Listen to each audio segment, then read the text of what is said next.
You think women play games with silence, mixed signals, or sudden distance, but the truth is, they start playing you long before any of that happens. It begins with 4 simple words, so soft, so harmless, that you never question them. And that's exactly why they work. Every man has heard these words. Almost none understand what they reveal. If you've ever found yourself waiting, hoping, overthinking, or fighting for clarity that never comes, chances are these words were used on you, not to inform you, to shape you. In this video, I'm exposing the 4 words women say right before they pull you into a dynamic where she holds the leverage and you lose control. And once you see what these words really mean, you'll never fall into that trap again. Language is the quietest weapon a woman will ever use, and the most efficient one, because it leaves no fingerprints. Most men look for signs in her actions, the distance, the mixed signals, the sudden drop in warmth. But what they miss is that a woman rarely starts with behavior. When she wants to influence the dynamic without taking responsibility for it, she uses a single, well-chosen word. And that word shapes the entire emotional frame you operate in. This is what psychologists call framing. One word can bend your interpretation without you noticing. She says it softly, casually, as if it means nothing. But inside that tiny syllable is the real question she's asking. How much can I steer you without ever pushing you? Imagine a man who keeps hearing a woman tell him she's busy. He takes it at face value. He thinks she's overwhelmed, tired, managing life. What he doesn't see is the calibration happening underneath. She's not measuring her schedule, she's measuring him. Every delayed reply, every vague excuse, every small withdrawal. It's all data. She's watching how far you'll bend, how quickly you'll chase, how easily your standards dissolve when you think you're being patient. Women test not because they're cruel, but because they're wired to look for the man who leads himself. A man who anchors. A man who doesn't drown in the emotional tide the moment she shifts the current. That's why the 4 words you're about to learn matter so much. They're not random, they're tools. Each one categorizes you. Are you self-governing? Are you insecure? Are you easy to guide? Are you impossible to move? Let me show you the 4 words women use when they're not choosing you, but want you to keep choosing them. Number 1. Busy. When a woman tells you she's been so busy lately, most men hear a schedule problem. They think she's juggling work, stress, family, life. But when a woman is genuinely interested, she doesn't become less available. She becomes resourceful. Busy isn't about time. It's about priority. And the moment that word slips out too often, she's not revealing her workload. She's revealing where you sit in her hierarchy. Here's what most men never notice. Busy is a form of control through inconsistency. She shows up just enough to keep you hoping, but not enough to give you certainty. That unpredictability triggers something powerful in the male brain: intermittent reinforcement.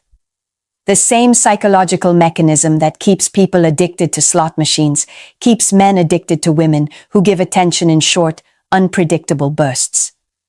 She's not consciously thinking, let me condition him. But she is absolutely watching what happens when she delays the reward. Do you wait longer? Do you try harder? Do you shrink your needs to fit her rhythm? Now imagine this. A man texts her good morning. No reply. He checks his phone at lunch. Still nothing. By evening, he tells himself, she's just busy. The next day, she suddenly responds with warmth, a cute emoji, maybe even a voice note. His brain lights up like he won the lottery. He didn't. But the contrast between absence and attention creates the illusion of value. The more he invests, the busier she becomes. The moment he pulls his energy back, she magically becomes free again. From a woman's perspective, there's a simple truth. When she wants you, she doesn't get less available. She gets creative. She finds 2 minutes. She sends a quick note. She makes effort visible. Women who truly desire a man fight for space with him, not excuses. But men make one critical mistake. They think patience is attractive. They think waiting shows loyalty or maturity or emotional strength. It doesn't. To a woman testing your boundaries, waiting is submission. It tells her she can ration her presence and you'll still stay. So how do you break the busy illusion? You don't confront her. You don't chase clarity. You don't explain your feelings in a 3-paragraph text. You simply reduce access. You match her distance without hostility. You remove the reward she expected, your attention. When she realizes she can't trigger you by pulling away, the entire frame collapses. The space she created to test you becomes the space she fears losing. Because indifference is the only language that breaks the busy illusion. And when you stop serving her delays, you stop being controlled by them. That's the moment the power shifts. Because you're no longer competing for her time. She's competing for your presence. Number 2. Maybe. A woman says, maybe I'll let you know. And most men hear possibility. What she actually gave you is suspension. A soft, subtle cage that keeps you emotionally available without requiring her to commit. Maybe isn't a doorway. It's a holding pattern. It keeps you circling while she decides whether you're worth landing for, or whether someone else has already earned the runway. Picture the moment. You ask her out on Saturday. She smiles through text, drops a maybe, and disappears for 48 hours. Then suddenly, she posts a story, laughing in a car that isn't yours. Most men try to be polite. They tell themselves not to pressure her. They wait, thinking patience will eventually be rewarded. But to a woman, waiting doesn't read as respect. It reads as compliance. Maybe serves one purpose, maintaining control of the pacing. She gets to check her options, her mood, her convenience, while you stay emotionally parked, hoping the coin flips your way. That imbalance is where she evaluates you. Not your looks, not your money, your boundaries. Here's the truth many men don't want to hear. When a woman wants you, she doesn't gamble with the chance of losing you.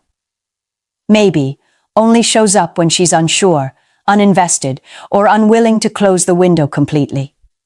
And this is where men trap themselves. They double text. They soften their tone. They send another friendly invitation. They try to look easygoing, patient, understanding.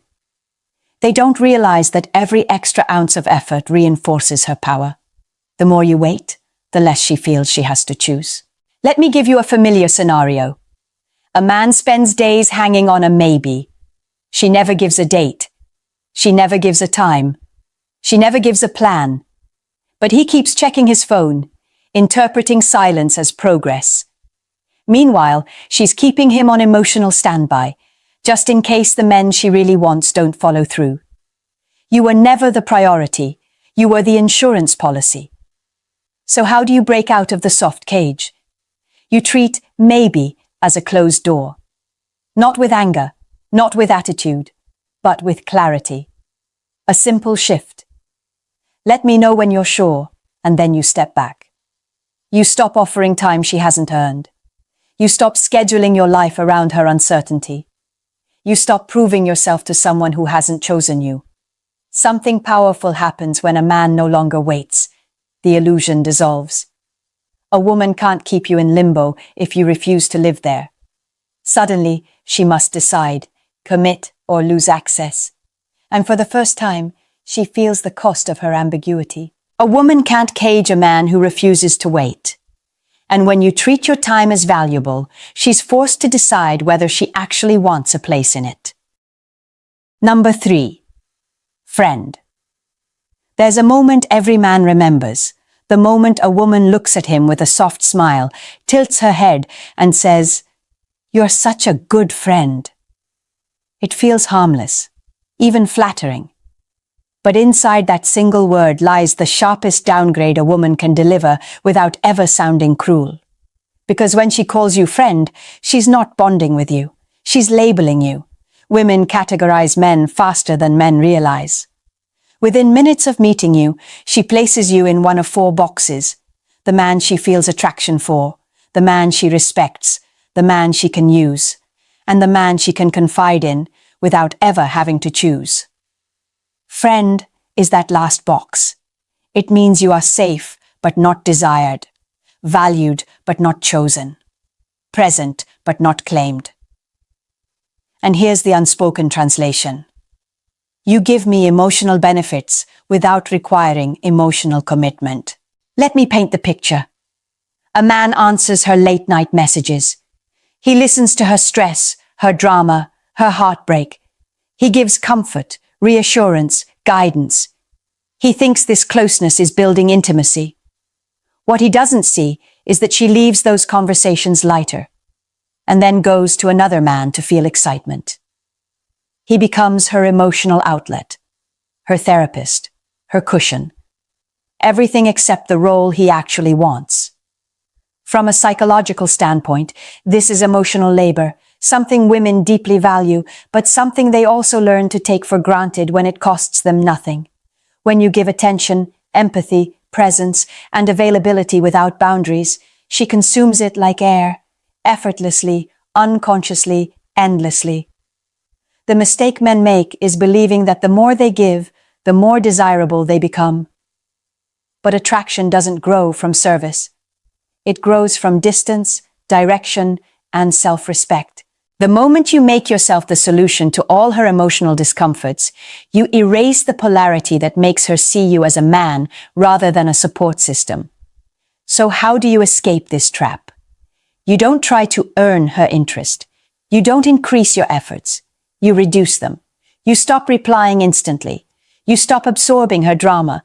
You stop playing the role she assigned you without your consent. Not to punish her. Women aren't the enemy. But to reset the dynamic she unconsciously pushed out of balance. Here's what happens when you remove access. Her emotional pattern breaks. The comfort she relied on disappears. And suddenly, she has to reevaluate who you are. For the first time, she sees you not as a cushion, but as a man with structure, a man who doesn't let his desire override his dignity. You don't escape the friend zone by loving harder, you escape it by stepping out. And when you stop being the place she unloads her emotions, you become someone she has to notice, not someone she simply uses. Number 4. Soon. Few words keep a man stuck longer than this one. We'll hang soon. I'll text you soon. I'll be ready soon. It sounds optimistic, gentle, almost promising. But soon is the most sophisticated stall tactic a woman uses when she wants to hold you in her orbit without offering you a place in her world. It's a future that never arrives, because it was never meant to. Soon pacifies you. It keeps you emotionally invested while she keeps her options open. It lets her preserve the illusion of interest while contributing nothing concrete. From a psychological standpoint, this is temporal delay reinforcement. She feeds you hope, so you overlook the reality. Her actions aren't matching her words. Let me give you a picture every man has lived through. You ask her when she's free. She smiles through text and says, "Let's plan something soon." A week passes, then 2. Suddenly it's been 21 days, and the closest thing to a real plan is that single dusty promise still sitting in your message thread. Meanwhile, she's out living her life, posting stories, meeting people, exploring possibilities that don't include you. Not because she hates you, but because she doesn't fear losing you. And that's the part men struggle to see. Soon is what she says when she wants to keep the door cracked just enough to step through if she ever wants to, but not enough for you to step in. Women use soon for 2 reasons. She doesn't want to invest in you, but she doesn't want to lose you either. You become her emotional reserve, her maybe later, her backup plan in case the men she's actually pursuing fail to deliver. And most men, driven more by hope than reality, let themselves believe the delay means nothing. They interpret vagueness as patience and patience as virtue. But hope without evidence isn't loyalty, it's self-abandonment. So how do you break the spell of soon? You withdraw from the fog and demand clarity through action, not emotion. The moment she uses that word, you step back, not dramatically, not angrily, just decisively. You don't chase the promise. You don't wait for the next breadcrumb. You simply treat soon as a sign she hasn't made a real choice. And you stop offering the comfort of being an unclaimed option. A future that is real has a date, a plan, a place, a time. Something you can point to and say, this exists. If it doesn't exist, it isn't your future.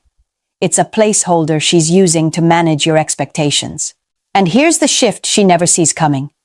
The moment you stop accepting vague promises, you stop being the man she can indefinitely delay. That's when respect enters the room. Because you're no longer a passenger waiting for her timeline. You're a man with boundaries, momentum, and direction. A woman may delay a man who follows her pace, but she never delays a man who sets his own. And once you stop letting your life sit on her soon, she has to either step forward or step out. She didn't use those 4 words to describe her situation. She used them to measure yours. Busy, maybe, friend, soon. None of them reveal her schedule, her intent, or her availability. They reveal your reaction. Because every time she drops one of those words, she's not just speaking. She's observing. She's watching what you do with uncertainty, with distance, with ambiguity. That reaction tells her everything about where you stand in the hierarchy of men. Here's the loop most men never recognize. She uses the word. You interpret it emotionally.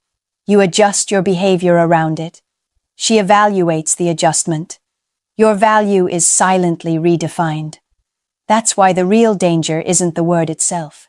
It's how quickly you surrender your position when you hear it. A woman doesn't lower your value. She lets you show her how low you're willing to place yourself. I've seen this unfold countless times. A man sits across from me, confused, frustrated, convinced he's been played. When I walk him backward through the dynamic, he realizes something painful. The control she had was the control he gave. Busy made him try harder. Maybe made him wait. Friend made him serve. Soon made him hope. 4 tiny words shaped an entire relationship simply because he never questioned their framing. But that same man can transform his reality the moment he stops reacting and starts observing. The moment he hears a vague word and doesn't personalize it. The moment he stops contorting himself to fit a woman's inconsistency and instead anchors into his own standards. This is the shift. From reacting to leading. From seeking reassurance to becoming the reassurance. From needing clarity to creating it through action. Women don't respect a man who needs certainty from them. They respect the man who carries certainty within himself. The man who doesn't flinch at ambiguity.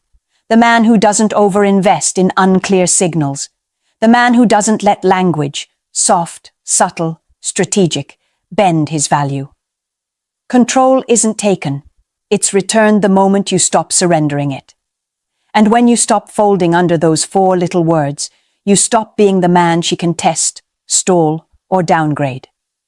You become the man she has to choose intentionally, or lose completely. You've now seen the truth most men never catch. The 4 words themselves were never the threat. The real danger was how easily those words could pull you out of your center. Busy controlled your time. Maybe controlled your hope. Friend controlled your role. Soon controlled your future. Each one redirected your focus away from your own value and toward her approval. That's why so many men feel drained, confused, or unchosen, not because they lacked worth, but because they kept reacting to signals that were never meant to guide them. When you stop responding the way she expects, the entire dynamic changes. You're no longer the man waiting for clarity. You're the man who creates it. You're no longer the man adjusting himself to fit her uncertainty. You're the man whose standards force others to rise or fall away. And when a woman realizes she can't move you with words, that's the moment she begins respecting you. Not because you demanded it, but because you demonstrated it. So if these 4 words have ever held power over you, let this be the turning point. Choose self-control over self-doubt. Choose direction over delay. Choose yourself over the fantasy of what she might eventually give. Because the moment you stop surrendering your emotional authority is the moment you take back everything you thought she took from you. If this opened your eyes, subscribe for more. Hit like and share it with the men around you. Someone you know is stuck in one of these patterns right now. And if you want a breakdown tailored to your situation, leave a comment below. I'll tell you exactly what she's signaling and exactly how to take your power back. When you master your reactions, you master the... Let me ask you something. Are you sure she's with you for you or just for what you give her? Because too many men mistake being used for being loved. They pay for everything. They chase endlessly. They tolerate shallow effort, all while telling themselves it's just part of dating. But the truth is, the cost of ignoring the warning signs isn't just financial. You lose your time, your pride, and your sense of worth. Don't let that be you. Stick with me, because I'm going to expose the top 5 signs she's using you, and I'll show you exactly what to do when you see them. This video could be the start of a turning point for you, the moment you decide you'll never again allow yourself to be used. So before we continue, hit subscribe, tap like, and write a simple commitment in the comments.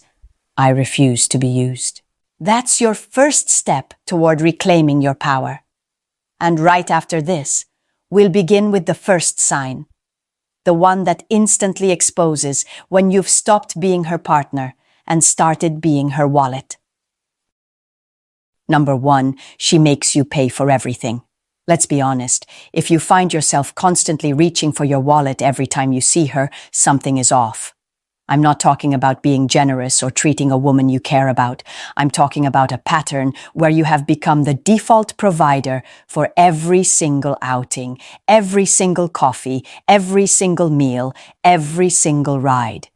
If you feel like a walking ATM machine instead of a man in a relationship, you are already in dangerous territory. Here's the brutal truth. When a woman truly respects you and genuinely values being with you, she will never try to drain you financially. In fact, she will often do the opposite. She'll say, "Hey, that's too expensive. Let's do something simpler." Or she'll offer to chip in because she doesn't want you carrying the entire weight. Why? Because love is about partnership, not consumption. Respect is about balance, not exploitation. Now contrast that with a woman who never even offers to pay. She doesn't hesitate to order the most expensive item on the menu, the finest wine, or the highest priced dessert, because she knows you'll foot the bill. That's not just thoughtlessness. That's entitlement. And entitlement is one of the clearest red flags you can ever encounter. Some men ignore this sign because they've been conditioned to believe that being a gentleman means paying for everything without question. They tell themselves it's just how dating works. But what they don't realize is that genuine women, women who are sincerely interested, are more concerned about how you're doing than what they can get from you. They don't want you to go broke trying to impress them. They don't want you to carry a financial burden that makes you stressed or resentful. The psychology behind this is simple. When a woman insists you pay for everything, she is either testing your boundaries or using you outright. If she is testing, she wants to see whether you are the type of man who stands up for himself or the type who silently accepts being drained. If she is using you, she already knows the answer. You're too smitten, too desperate, or too blind to recognize what's happening. Either way, the result is the same. You are losing money, losing control, and slowly losing your self-respect. So how do you handle this? You run your own test. Next time, suggest she pays for something small. Watch her reaction carefully. If she gladly contributes, If she even insists on sharing the cost, you have a woman who values fairness. But if she becomes irritated, defensive, or even offended, you now know the truth. She never saw you as a partner. She saw you as a sponsor. I've seen men justify this behavior saying, "It's not a big deal. I can afford it." But the issue isn't the money. It's the mindset. The moment you normalize being treated like a bottomless wallet, you set the tone for the entire relationship. And relationships built on one-sided giving always collapse. Not because of a lack of money, but because of the lack of respect that follows. A healthy woman who's genuinely interested in you will protect your resources. She'll encourage moderation. She'll value experiences with you more than price tags. The wrong woman will see you as an opportunity to upgrade her lifestyle without lifting a finger. Here's the line you need to remember. A woman who truly values you will try to protect your money, not drain it. Number 2. She already told you she just wants to be friends. This one is going to sting, but it's better you hear it now than 5 years from now when you've wasted your time, energy, and resources. When a woman looks you in the eye and says, "I just see you as a friend," she has drawn a line in the sand. She's telling you that no matter how much money you spend, no matter how many favors you do, no matter how hard you try, you're not going to cross into her romantic world. That door is locked, and yet too many men still stand outside knocking with their wallets. Why do men do this? Because deep down, they're hoping she'll change her mind. They convince themselves that persistence will win her over, that one day she'll wake up and realize he was the one all along. Hollywood sells this fantasy. Reality destroys it. When a woman places you in the friend category, it's usually permanent. Now, some women are honest. They say, "I don't want anything more than friendship." That statement, in itself, isn't manipulation.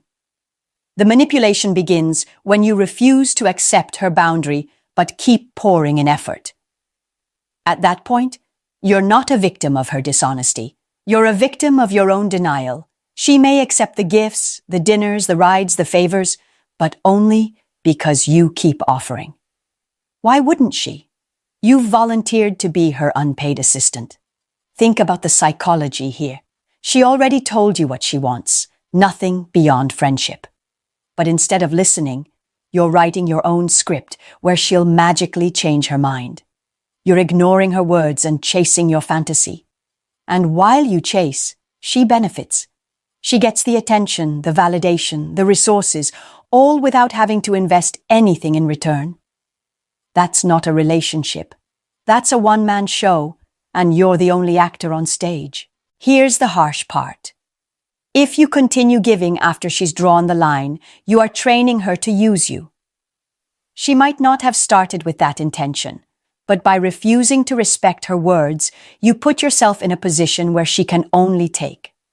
And the more you give, the less she respects you. So how do you handle this? Believe her.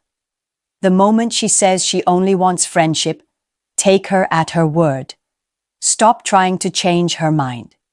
If you can genuinely handle being just friends, then fine, keep the friendship, but strip away all the extras.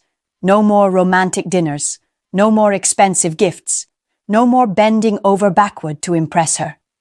If she wants your company, she can meet you halfway. But if your heart is in it, and you know you can't handle being just friends, then walk away. Protect your time, your energy, and your emotional health. It's better to lose one woman than to lose yourself trying to win someone who never wanted you in the first place. Men waste years in this trap, stuck in cycles of wishful thinking when the truth was spoken from the start. Stop bargaining with words that were already clear. She doesn't want you that way, and no amount of persistence, spending, or patience is going to rewrite her decision. Here's the line you need to remember. If she says you're just a friend, believe her. Don't pay for the privilege of being ignored. Number 3. She avoids serious conversations. You can learn a lot about how someone truly feels about you by paying attention to the depth of your conversations. When a woman is genuinely interested in you, she will want to know you, not just what you do for her, but who you are. She'll be curious about your past, your values, your ambitions, and your vision for the future. She'll ask questions because she's invested in the possibility of building something real. Now let's flip that around. If every conversation feels shallow, if she never asks about your family, your dreams, or your struggles, that is not an accident. That is a choice. It means she is intentionally keeping things on the surface level because she doesn't want to connect emotionally. She isn't trying to build intimacy. She's simply passing time, enjoying the perks, and leaving you out of her inner world. Think about the last few times you spoke with her. Did she steer the conversation toward herself? Did she keep things light and trivial while dodging anything meaningful? Did she change the subject every time you tried to talk about something real? That's a red flag. A woman who avoids serious conversations isn't just shy or distracted. She's uninterested in creating a bond. And here's the painful truth. If she doesn't let you in, it's because she doesn't want you in. People naturally share details with those they care about. If she opens up about her fears, her family, or her aspirations, it shows she's placing trust in you. If she avoids those conversations altogether, she's telling you without words, "You're not important enough to know me deeply." Some men misinterpret this avoidance. They think she's just private, or that with enough time she'll start opening up. Sometimes that's true, but usually when a woman is interested, she gives signals of openness from the beginning. It doesn't take years for her to ask how your day really went, or to share something vulnerable about herself. If weeks or months pass and all you talk about is food, places to go, or random small talk, you're not moving forward. You're standing still. So what should you do? Test her willingness to engage. Bring up something personal and meaningful. Share a piece of yourself. Maybe a challenge you're facing, or a future goal. Watch how she reacts. If she listens, asks follow-up questions, and reciprocates with her own experiences, that's healthy. But if she dismisses, deflects, or simply shows no interest, you have your answer.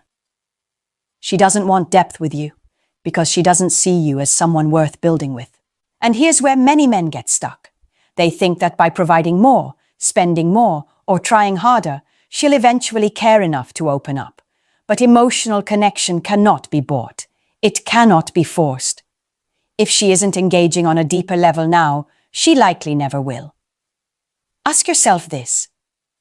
Do you want to spend your life with someone who only wants your time, your money, or your company for entertainment, while refusing to share anything real about herself? Or do you want a partner who sees you, hears you, and values you enough to connect beyond the surface? The answer should be clear. Don't settle for shallow. Don't let yourself become a distraction in someone else's boredom. Here's the line you need to remember. If all she wants is the free meal, not your mind, you're not dating, you're catering. Number 4, she's only available when it benefits her. Pay close attention to her availability. Does she suddenly become free the moment she wants dinner, a ride, or a night out, but disappear when you ask for her time? If she's only showing up when it serves her needs, then she's not building a relationship with you. She's managing a convenience. And you, unfortunately, are the convenience. This is one of the most obvious, but also one of the most ignored signs. Men see it happening, but they rationalize it. They think, she's just busy, or she has a lot going on. But notice the pattern. She's never too busy when she needs something from you. Somehow, her schedule magically clears up when she's hungry, bored, or looking for someone to sponsor an evening out. Think about it. You call her when you're free. She says no, she's busy, she's tired, she has other plans. But 2 days later, she's the one calling you, suddenly available. And it just so happens she's craving sushi or wants to check out a new club. She doesn't care what your schedule looks like. She doesn't care if you're tired or busy. She cares only that you're available when she decides you should be. That's not affection. That's control. And let's not ignore one of the biggest red flags. She shows up with friends you never invited. Imagine planning a date for 2, only for her to arrive with 3 friends in tow, expecting you to foot the entire bill. That's not a date. That's a setup. A woman who respects you would never put you in that position. But a woman who only sees you as a meal ticket? She won't even think twice. Here's the psychology behind it. People reveal their priorities through their consistency. If she consistently prioritizes you only when it benefits her, she is showing you that your value in her eyes is transactional. You are not a partner. You are an option, a resource, a utility, and as long as you allow it, she will continue treating you that way. So how do you test this? Say no. The next time she asks you out, tell her you can't make it. Watch how she reacts. If she gets upset, vanishes, or stops reaching out altogether, then you weren't important to her. You were just useful. But if she still makes time for you, even when she can't get what she wants, then maybe she values more than just the benefits.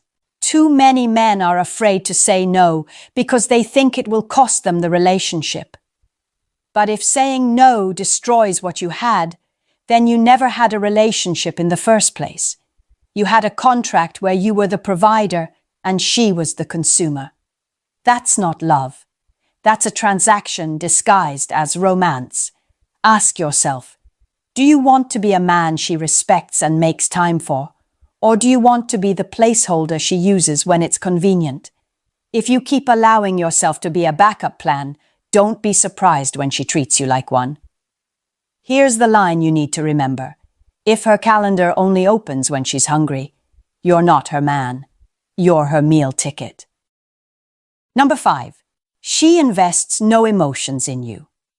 One of the clearest ways to measure whether a woman is genuinely interested in you is by looking at her emotional investment. Not her words, not her excuses, her actions. Does she reach out when you don't? Does she remember the details you share, the things that matter to you? Does she celebrate your wins, support you when you're down, and make an effort to connect beyond the surface? If the answer is no, then you need to stop lying to yourself. She isn't emotionally invested in you. Picture this. You disappear for a few days, not because you're playing games, but because you're genuinely busy or want to test the waters. Does she notice? Does she call? Does she check in? If the silence is met with more silence, then she doesn't care. You are not a priority. You are not on her mind. You are simply a convenient option she taps into when she's bored or wants something. Think about birthdays, anniversaries, or even small milestones. With technology today, remembering important dates takes seconds.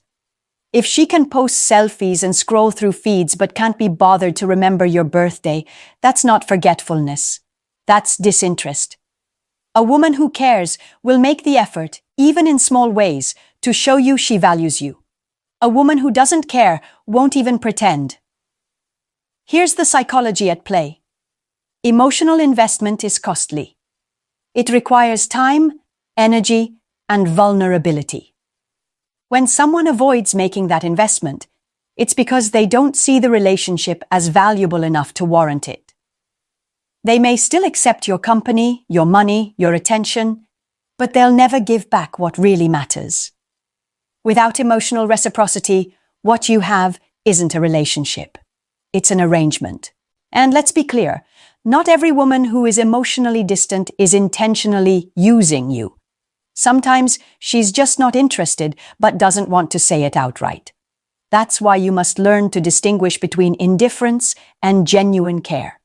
If you find yourself doing all the work, sending all the messages, planning all the meetups, and keeping the connection alive by yourself, you're not in a relationship. You're in a performance.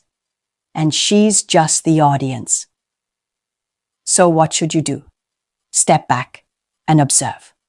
Stop being the one to always initiate. Give space and see what happens. If she reaches out, if she shows she cares, then maybe she was simply reserved at first. But if the silence remains, if the effort is still one-sided, then you have your answer. She's not emotionally invested. And without emotional investment, there is no foundation for anything real. Here's the truth most men avoid. You cannot make someone care. You cannot buy interest, force affection, or earn love through persistence alone. If she's not giving you emotional energy, you're not in her heart. You're just in her spare time. Ask yourself honestly, do you want to build a life with someone who sees you as nothing more than a distraction? Or do you want to be with someone who meets you halfway, who shows you through her words and actions that you matter? Here's the line you need to remember. No emotional investment means no real connection. Don't mistake her boredom for love. Now you've seen the 5 signs. If 1 or 2 show up in your relationship, it's time to pause and pay attention. If 3 or more are present, there's no question about it. You're not in a relationship, you're in an arrangement where you're being drained. And the longer you ignore these truths, the deeper you sink into a role you were never meant to play. Men often tell themselves that things will change, that if they just keep giving, eventually she'll see their value. But relationships don't work that way. Respect isn't earned through endless sacrifice. Love isn't built by ignoring red flags. Every time you excuse her lack of effort, every time you allow yourself to be used, you are giving away your power. And once that power is gone, so is your ability to lead, to set boundaries, and to protect your own worth. It's time to flip the script. Instead of being the man who tolerates crumbs, become the man who demands respect. Instead of being an option that she turns to when it's convenient, become the man who knows his own value and refuses to settle for less. Because the truth is, you teach people how to treat you. If you allow yourself to be used, you will be used. If you set clear standards and walk away from anyone who doesn't meet them, you will attract women who actually want to build with you, not just take from you. So here's my challenge to you. Stop justifying, stop hoping, and stop tolerating. Start paying attention to the patterns, start enforcing your boundaries, and start making choices that protect your time, your money, and your emotions. If this message hit home, share it with another man who needs to hear it. Drop your experience in the comments, because your story might save someone else from making the same mistakes. And if you found value here, subscribe to the channel, hit the like button, and turn on notifications so you never miss the truths that can protect your future. Remember this. Stop being an option in someone else's game. Start being the man who chooses, not the man who's being used. Here's the thing about lies. They're rarely perfect. No matter how carefully she chooses her words, her body will always give her away. You've seen it. A sudden swallow, a shaky voice, or restless hands she can't keep still. Those little glitches are not accidents. They're the nervous system spilling secrets the mouth wants to hide. And yet most men look right past it, desperate to believe what they're being told. That desperation comes at a price: time, dignity, and power. But you don't have to pay it. I'm about to show you 10 signs that cut straight through the mask. Watch closely, because the moment you learn these cues, you'll never fall victim to her lies again. As a psychologist and relationship coach, I've seen men lose years of their lives ignoring signals that were right in front of them. That's why I'm passionate about teaching you to spot these signs before it's too late. Hit subscribe now, drop a like, and share in the comments if you've ever noticed something subtle that didn't add up. Your story might resonate with another man watching right now. And in just a moment, I'll break down the very first sign, one you've probably overlooked countless times. Number 1, swallowing. When a person lies, their body often betrays them before their words do. One of the most common giveaways is an unconscious tightening of the throat. Stress activates the body's fight or flight response, and when that happens, muscles around the esophagus constrict. This makes swallowing harder, so you may notice her taking more gulps than usual, even if she doesn't have a glass of water nearby. It's not about thirst. It's about tension she can't hide. Picture this. You ask her about a message you saw pop up on her phone. The room is quiet. Her eyes dart for just a moment, and then, there it is, a dry swallow. Then another. She finally speaks, but the pause has already spoken louder than her words. These little physiological cues are rarely random.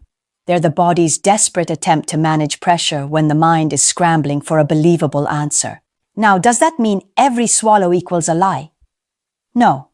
Sometimes people are nervous simply because of the confrontation itself. But here's the difference. If you see this reaction paired with other signs from this list, the chances increase that something is being concealed. Your job as a man isn't to call her out instantly. That's how you lose control of the conversation and hand her the emotional upper ground. Instead, stay silent. Watch. Let the discomfort play out. The more space you give, the more her body will reveal. Power doesn't come from accusing. It comes from observing, remembering, and letting the truth expose itself without you saying a word. Number 2, licking the lips. When someone is under stress, the body reacts in subtle but telling ways. One of those is reduced saliva production. Her mouth dries out, and instinctively she moistens her lips or even bites them. To an untrained eye, it might look seductive. To a man who understands psychology, it's often the nervous system exposing pressure. Imagine this. You ask her about where she was last night. Instead of answering right away, she runs her tongue across her lips, maybe twice. She tries to continue talking, but her jaw tightens, her lips press together unnaturally. That dryness in her mouth isn't just physical, it's emotional tension manifesting in her body. Now here's the trap most men fall into. They confuse lip licking with attraction. She might even rely on that confusion. Because if you're distracted by what looks like flirtation, you won't notice the discomfort behind it. That's how lies slip past you, not through what she says, but through what you misinterpret. Does it always mean she's lying? No. Stress, fatigue, even an uncomfortable conversation can cause dry mouth. But when you see this alongside other signs, like a sudden swallow, a shift in tone, or restless hands, don't ignore it. Your move is simple. Don't react. Don't accuse. And definitely don't let your desire cloud your judgment. Pay attention to the pattern. Watch how often it happens and under what kind of questions. That's where the truth is hiding, in the consistency of her unconscious tells. Number 3, answering with questions. When someone doesn't want to face the truth, one of the oldest tricks in the book is deflection. Instead of answering you directly, she throws the ball back in your court with another question. Psychologically, this is a stalling tactic. It gives her precious seconds to craft a believable story while making you feel like you're the one being unreasonable. You've probably heard it before. You ask, "Where were you last night?" And she fires back, "Why don't you trust me?" That's not an answer. That's a shield. The purpose isn't to explain. It's to flip the script, to put you on defense. If you bite, the conversation shifts. Suddenly, you're the one explaining yourself, defending your suspicion, while her lie quietly escapes the spotlight. This is more than a nervous tic. It's emotional manipulation. The goal is to make you doubt your instincts and back off from pressing further. Many men fall for this because they fear being labeled insecure or controlling. But that fear is exactly what allows deception to thrive. Here's your counter move. Hold the frame. Don't follow her question. Don't argue about whether you trust her or not. Instead, calmly repeat your original question. Do it without anger, without raising your voice. Just steady and direct. When you refuse to get sidetracked, she loses the advantage. Remember, truth doesn't need to hide behind another question. Only lies do. And if she consistently dodges with deflection, that's a clear sign she's not giving you the full picture. Number 4. Selective memory. Forgetting is human. We all lose track of small details from time to time. But when memory suddenly becomes foggy only around specific questions, that's not ordinary forgetfulness. That's strategy. Psychologists call this avoidance. Instead of telling a direct lie, she creates a gap in her story, a blank space where the truth should be. Imagine this scenario. You ask, "Who were you with after work?" She answers, "I don't really remember." Yet moments later, she recalls what she ate, what music was playing, even what shoes she wore. Conveniently, the only thing she can't remember is the detail that actually matters. That imbalance is the red flag. This tactic works because men often accept "I forgot" as harmless. It sounds less aggressive than a flat denial, and it buys her safety without committing to a lie. But make no mistake, when selective memory appears in the middle of an otherwise clear story, it's rarely accidental. Here's your role. Don't rush to argue, and don't fill in the blanks for her. Just listen. Take note of what she says, and, more importantly, what she avoids saying. Later, bring the same question back in a different way. If her answers don't line up, the cracks will widen on their own. The key is patience. Liars rely on your frustration, hoping you'll drop the subject. Don't. Stay calm, remember the details, and let her contradictions reveal themselves. Real memory doesn't collapse only where the pressure lies. That's where deception lives. Number 5. Skin tone changes. The human body is a terrible liar. When stress hits, it shows itself in places you can't control. One of the most revealing signs is a sudden shift in skin tone. Under pressure, adrenaline floods the bloodstream. Blood vessels either expand or constrict, and the result is visible. A face that goes pale in seconds, or flushes red out of nowhere. Picture this. You're having a normal conversation, casual and light.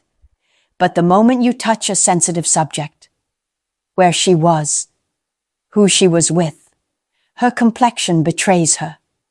Maybe her cheeks flare with color, or maybe all the warmth drains out and her face turns ghostly. She keeps talking, trying to act natural, but her body has already broadcasted the message, something isn't right. Most men ignore this. They think, maybe she's just embarrassed. And yes, embarrassment can cause the same reaction. But context matters. If the change happens instantly, and only when the tough question lands, it's rarely coincidence. It's the body sounding the alarm.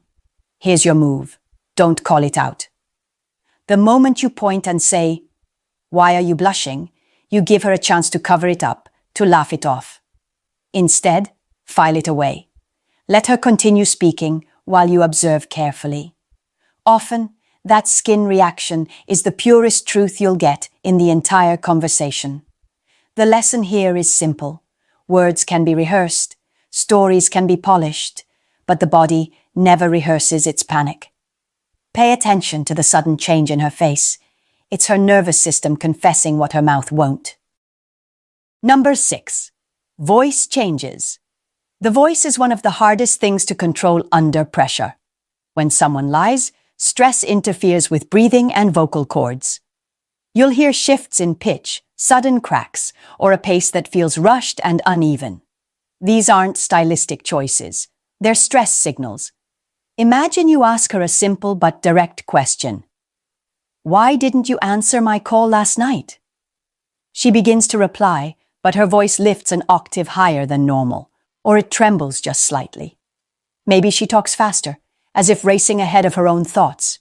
Or maybe she stalls, dragging out syllables because her brain is working overtime to invent details.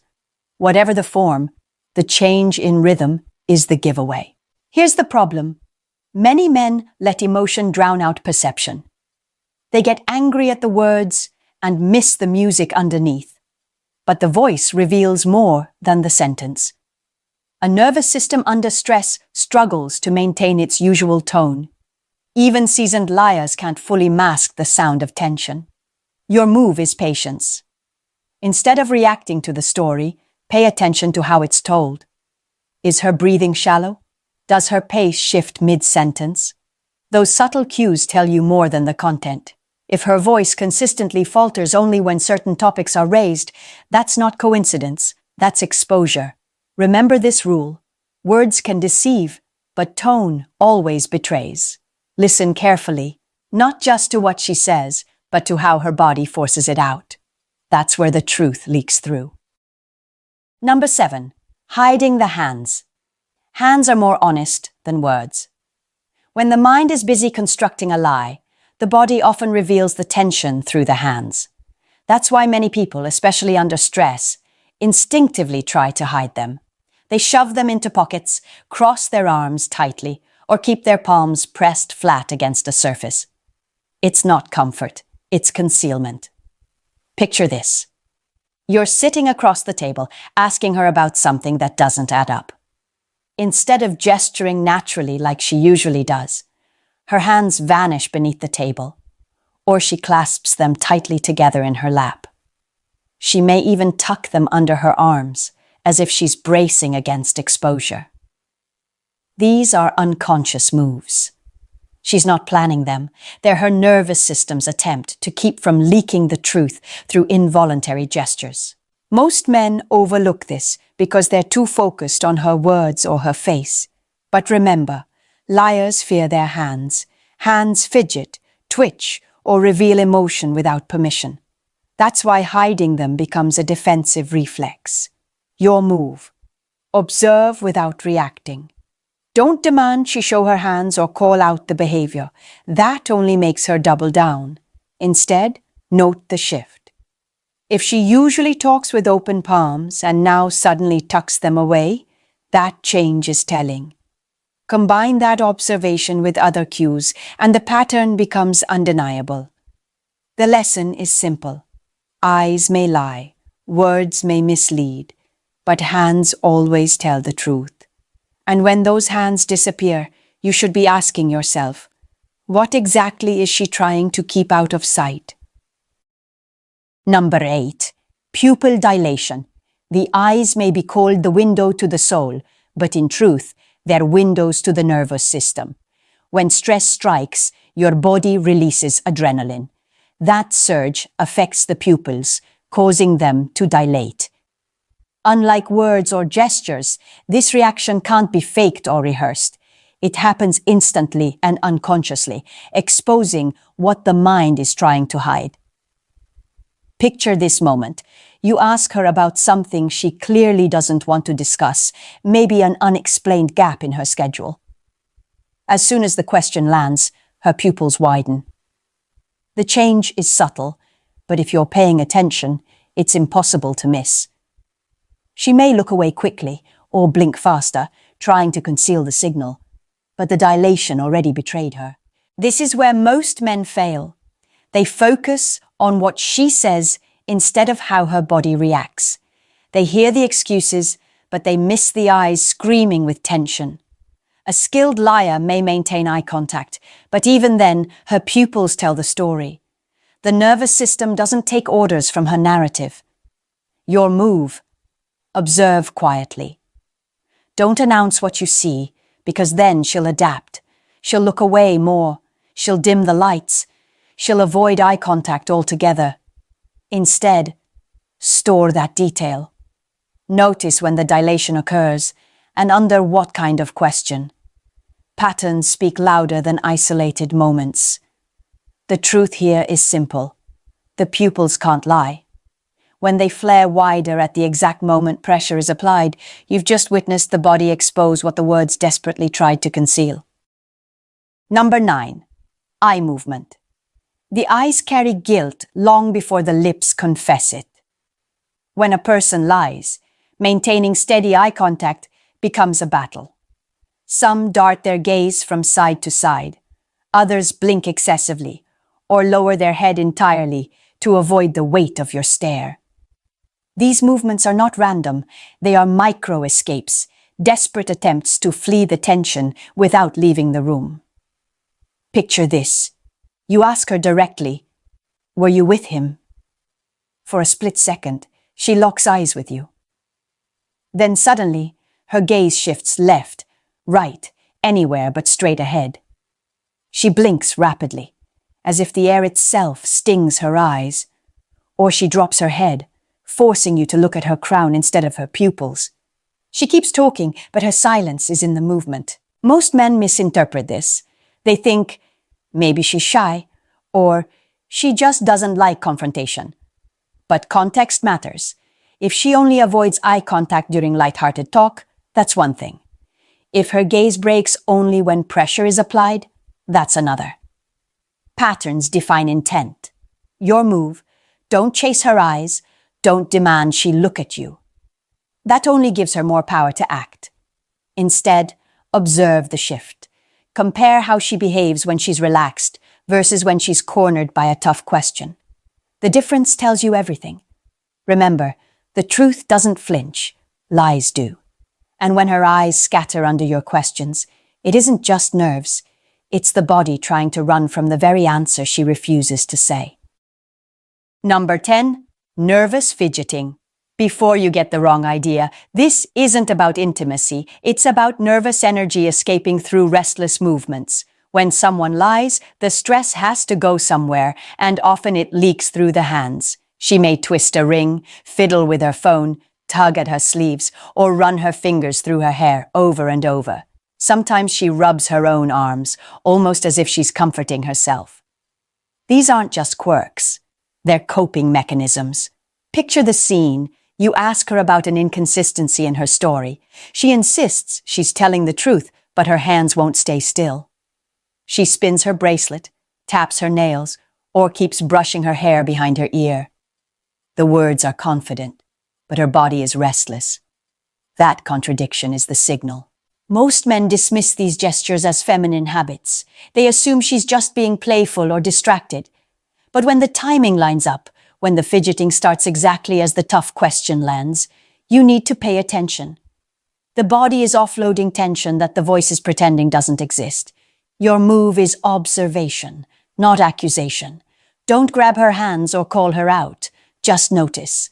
The more she fidgets when pressed, the clearer the picture becomes.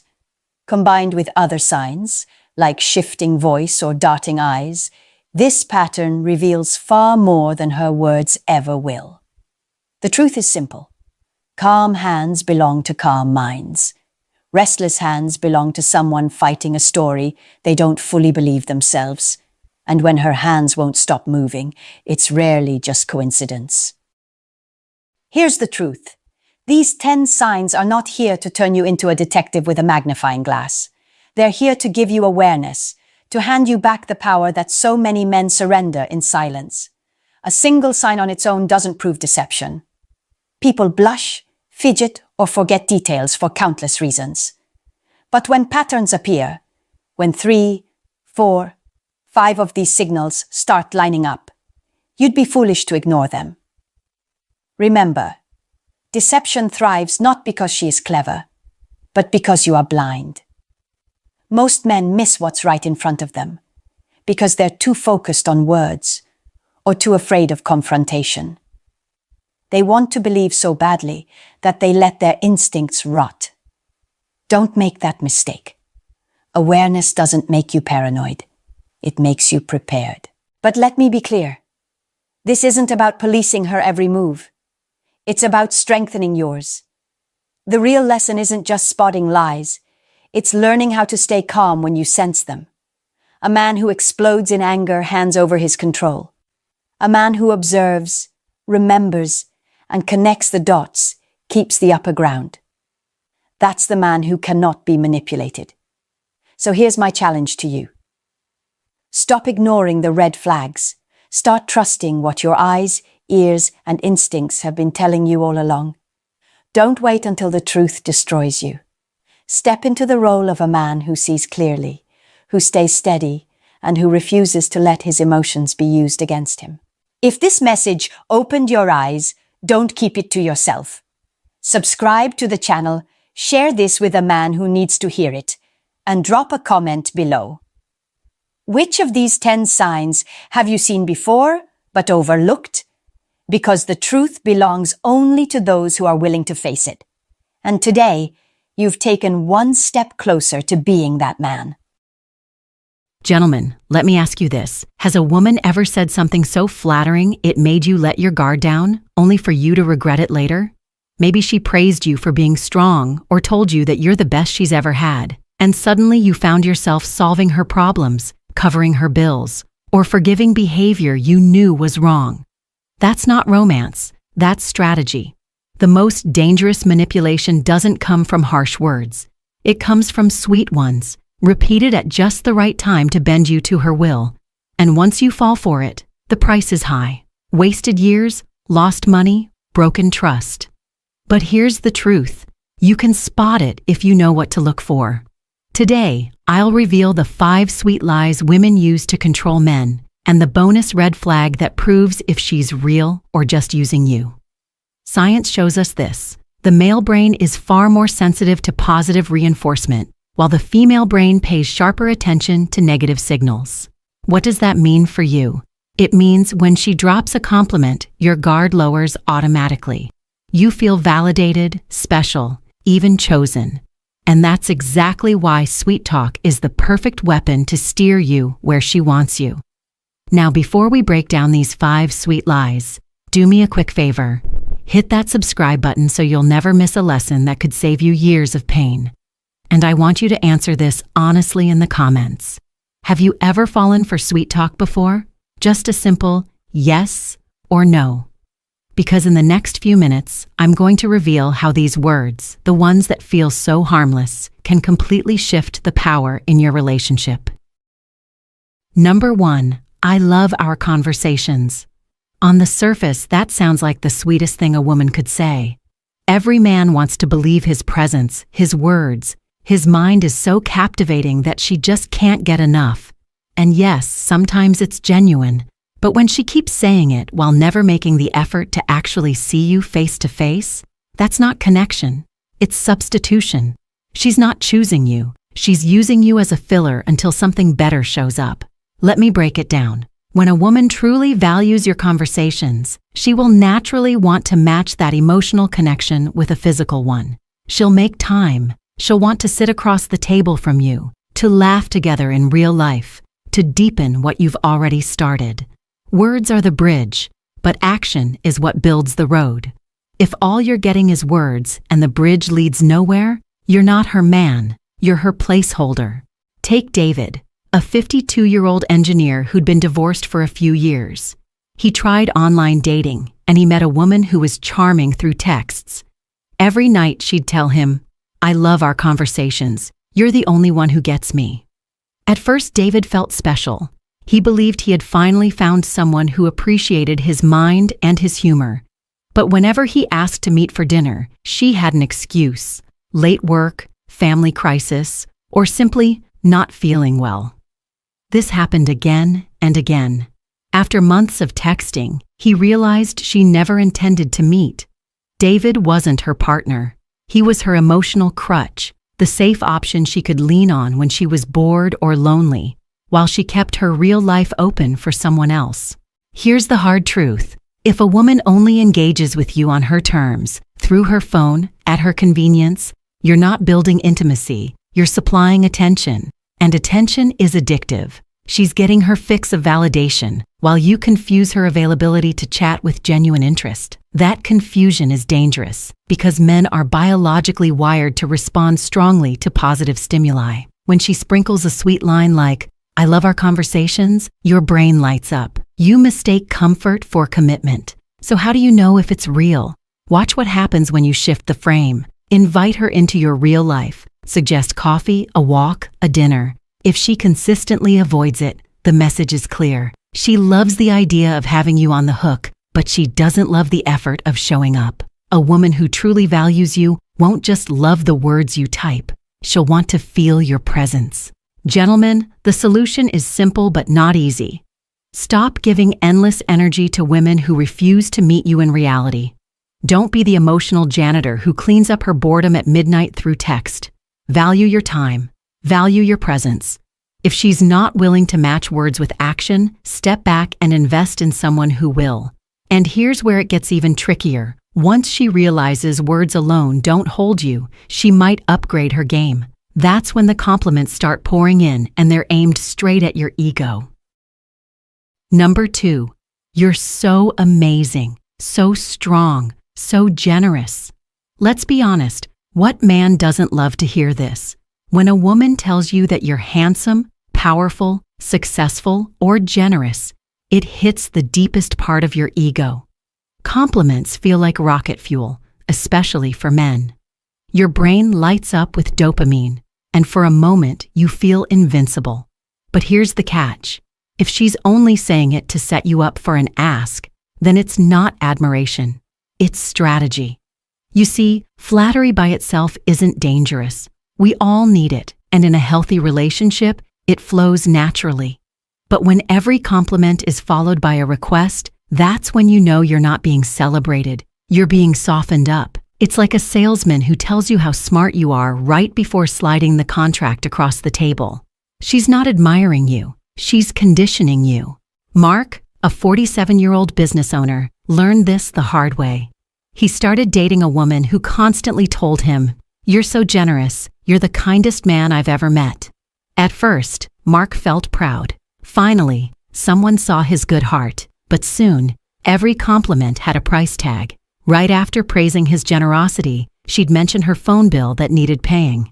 A week later, after calling him such a strong man, she hinted about her broken fence. By the third month, it was her rent.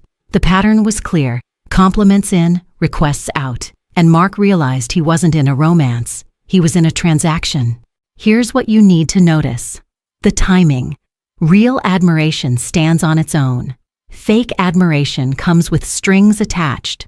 If she tells you you're amazing and then soon after asks for money, favors, or problem solving, you're being played. And the requests don't always look financial. Sometimes it's endless rides, constant errands, or emotional labor she should be handling herself. The point isn't the size of the ask, it's the predictability of the pattern. Now here's the solution. When she gives you a compliment, don't let it cloud your judgment. Instead, pause and observe. Does the praise stand by itself, or does it open the door to a hidden agenda? One simple test. Say, "Thank you," and leave it there. If she smiles and the moment stays light, that's genuine. If she pivots into, "Actually, could you help me with?" then you have your answer. Men, you need to understand this. A woman who truly values you compliments you because it brings her joy to uplift you, not because she wants to cash in on your pride. Real love fuels you. Manipulation drains you. And if you ignore this difference, you'll end up pouring your resources into someone who doesn't love you, just loves what you can provide. The truth is, your ego can be your biggest weakness. And once she learns how to play it, she'll keep pressing that button. But what happens when she hits the button that every man is most vulnerable to? The one tied directly to your masculinity in the bedroom. Number 3, you're the best lover I've ever had. Every man wants to hear this. It hits at the very core of male pride. The idea that you're not just good in bed, but the best she's ever had. It's intoxicating.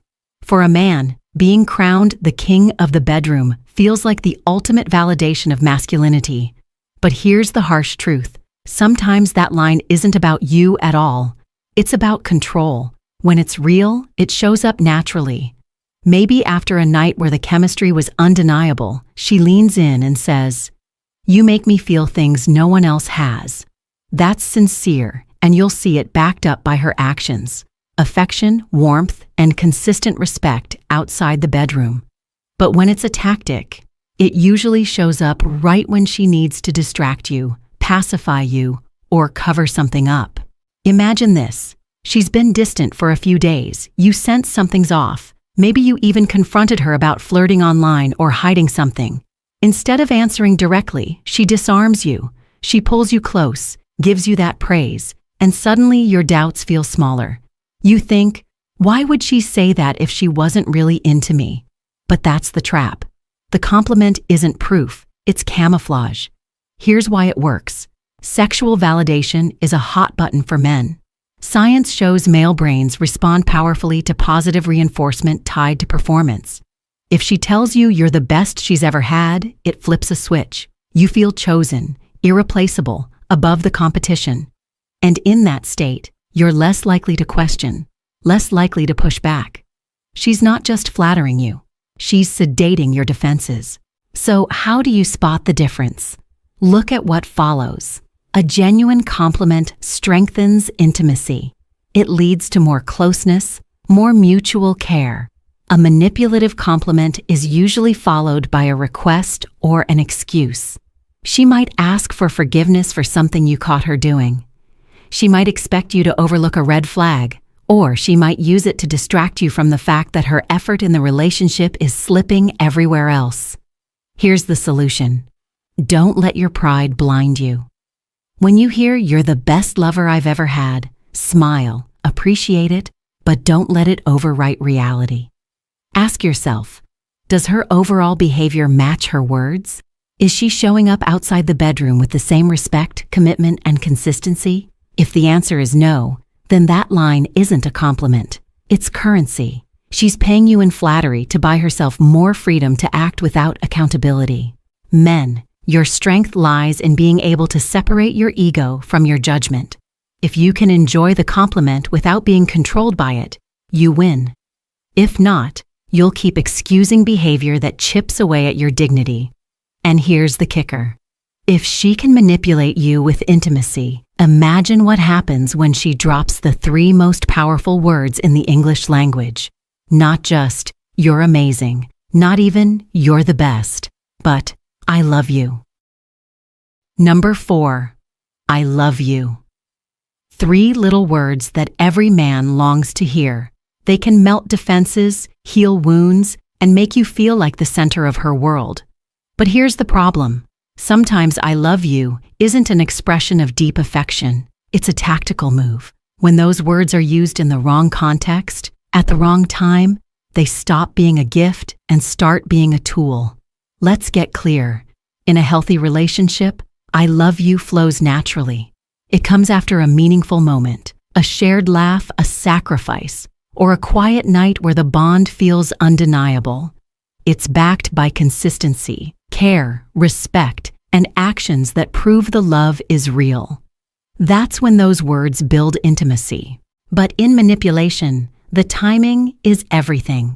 She might drop "I love you" right before asking for a big favor, money for bills, help with her problems, or even covering up a mistake. Or she might say it immediately after being caught in the wrong, hoping to distract you from your anger. In those moments, "I love you" becomes less about love and more about leverage. Take John, a 55-year-old man who had been in a long-term relationship. Over time, he noticed a strange pattern. Whenever he confronted his partner about hidden spending, like when she secretly took money from their joint account, her reaction was always the same. Tears in her eyes, she would whisper, "But I love you." At first, John softened. He thought, if she really loves me, maybe I'm overreacting. But eventually, he realized those words were never followed by changed behavior. They were just a shield to deflect accountability. The love was conditional. It only surfaced when she needed to neutralize his boundaries. Here's how you protect yourself. Pay attention to context, frequency, and aftermath. Does she say "I love you" in moments of genuine closeness, or only when she wants something? Does she repeat it like a broken record every time you resist, as if trying to overwrite your instincts? And most importantly, what happens after? Real love creates lasting warmth. Manipulative love vanishes the moment you give in, until the next demand. Gentlemen, the solution is simple but firm. Don't measure love by words alone. Test it against actions. When she says "I love you," observe what follows. Does she respect your boundaries, or does she push them? Does her behavior align with her declaration, or does she use the phrase as a reset button whenever she feels cornered? If it's the latter, then those words are not a confession. They're a currency, traded for your compliance. It hurts to admit this, but it's better to face the truth now than to be drained slowly over years. Real love thrives in honesty and action. Fake love hides in timing and excuses. And if you think "I love you" can be manipulative, wait until you hear the 4 words designed to strike right at a man's protector instinct. You're my hero. Number 5. You're my hero. These 4 words can melt a man faster than anything else. Why? Because every man, deep down, wants to be seen as strong, reliable, the one she can count on.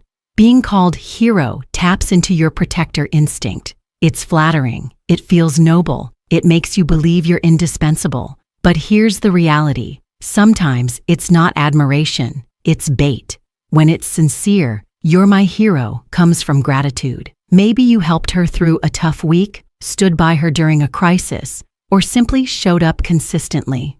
In those cases, the words are backed by appreciation. You see it in how she treats you afterward, with respect, reciprocity, and care. She admires you because she values who you are, not just what you can do. But when it's manipulation, the phrase always comes tied to a need. She calls you her hero right before asking for help with something she should be handling herself. Suddenly, being her hero means fixing her car, paying her bills, or bailing her out of a mess she created. Notice the pattern. The title of hero is dangled in front of you like a medal, but the cost of keeping it grows higher and higher. Here's the danger. Once you buy into the role, you'll start overgiving to protect the identity she created for you. You don't want to lose the admiration, so you keep proving yourself again and again. Meanwhile, she doesn't actually respect you. She's managing you. You're not her hero. You're her handyman, her financier, her safety net. So how do you tell the difference? Pay attention to how often the word shows up. Real gratitude isn't rehearsed. It's rare and genuine. Manipulation, on the other hand, is predictable. If "you're my hero" shows up every time she needs something, you're not being loved. You're being leveraged. Here's the solution. Don't let your need for validation trap you. If she calls you her hero, thank her, but don't rush into proving it. Step back and ask yourself, is this something she could and should be handling herself? Would she still call me her hero if I said no? That's the test. If the admiration disappears the moment you stop serving, it wasn't admiration at all. It was a mask. Men, remember this. You don't need a woman to crown you a hero. Your worth doesn't come from saving someone who refuses to save herself. A real partner won't need you to constantly prove your value through sacrifice. She'll admire you for who you are, not just for what you can provide. And here's where things reach the breaking point. Because while hero flatters your ego, the most dangerous phrase doesn't sound sweet at all. It's bitter, guilt-ridden, and usually comes right after you say no. And that brings us to the bonus red flag, the phrase that doesn't sound sweet at all. It's not part of the 5 sweet lies, but it's every bit as manipulative. It usually shows up at the very moment you finally push back, when you dare to say no. That's when you hear the classic guilt trip. You don't care about me. You don't love me. This one isn't designed to flatter you. It's designed to break you. The goal is to flip the script, to make you feel like the bad guy for simply protecting yourself. When a woman uses this line, she's not speaking from love or hurt. She's speaking from control. David, the 52-year-old engineer we met earlier, faced this exact trap. After months of being her texting companion, the woman he was seeing finally asked him to buy her a designer handbag. When David politely declined, explaining it wasn't his responsibility, her response was instant. If you loved me, you'd do it. You don't care about me at all. Suddenly, he wasn't a man with healthy boundaries. He was painted as selfish, cold, even cruel. And for a moment, David questioned himself. Was he being too harsh? Was he failing her? That self-doubt was exactly the reaction she wanted. Here's why this tactic works. Most men fear being seen as unloving. When she attacks that core part of your identity, you scramble to prove her wrong. You buy the gift, you cave on the boundary, you swallow your no. And the second you do, the cycle is locked in. Every time you resist, she'll reach for that same weapon. It's emotional blackmail, dressed up as a test of love. But love doesn't need constant proof. Love doesn't demand that you sacrifice your dignity to show you care. Real love respects limits. Fake love punishes them. So how do you deal with this? First, recognize it for what it is: manipulation. Don't get dragged into debating whether you care. You already know the truth. Second, respond with clarity instead of defense. Say something like, "My love isn't measured by gifts or favors. It's measured by respect." If you can't see that, then this isn't love. That response shuts down the guilt trip and shifts the responsibility back to her behavior. Men, hear me. You don't owe proof of your love every time you say no. A relationship where no is unacceptable is not a partnership. It's a hostage situation. If her affection only survives when you comply, it's not love at all. And here's the final twist. By now, you've seen how ordinary words, "I love our conversations," "You're amazing," "You're my hero," can be weaponized. It's never about the phrase itself. It's about the timing, the frequency, and the aftermath. That's the invisible pattern that decides whether you're being cherished or controlled. So let's bring this full circle. The 5 sweet lies we've uncovered. I love our conversations. You're so amazing. You're the best lover. I love you, and you're my hero. Plus, the one bitter red flag of, you don't care about me, or you don't love me, are not evil in themselves. These words are beautiful when they're sincere. But when they're used in the wrong context at the wrong time, they stop being love and start being leverage. Too many men only realize this after years of being drained, years of paying bills that weren't theirs, years of forgiving behavior that never changed, years of carrying the weight of a relationship that was never truly mutual. Don't let that be your story. You don't have to wait until you've lost money, time, and self-respect to wake up. You can see the red flags now, and you can step out before the damage gets worse. Here's the truth. Real love doesn't come with a price tag. It doesn't demand proof through endless favors or transactions. Love that is genuine stands strong even when you say no. It's shown through respect, consistency, and care, not through manipulation or guilt. So let me leave you with this. Pay attention to the patterns. If her sweetest words always come with strings attached, that's not love. It's control. And you deserve better than that. If this message spoke to you, hit that subscribe button right now so you don't miss the next video. We're just getting started on exposing these hidden dynamics. Drop a comment below and tell me, which sweet lie have you heard the most? Your story might be exactly what another man needs to hear to wake up. And don't forget to like and share this video, because the more men who see this, the fewer will fall into the same trap. Stay sharp, stay aware, and remember, the sweetest words can be the most dangerous lies.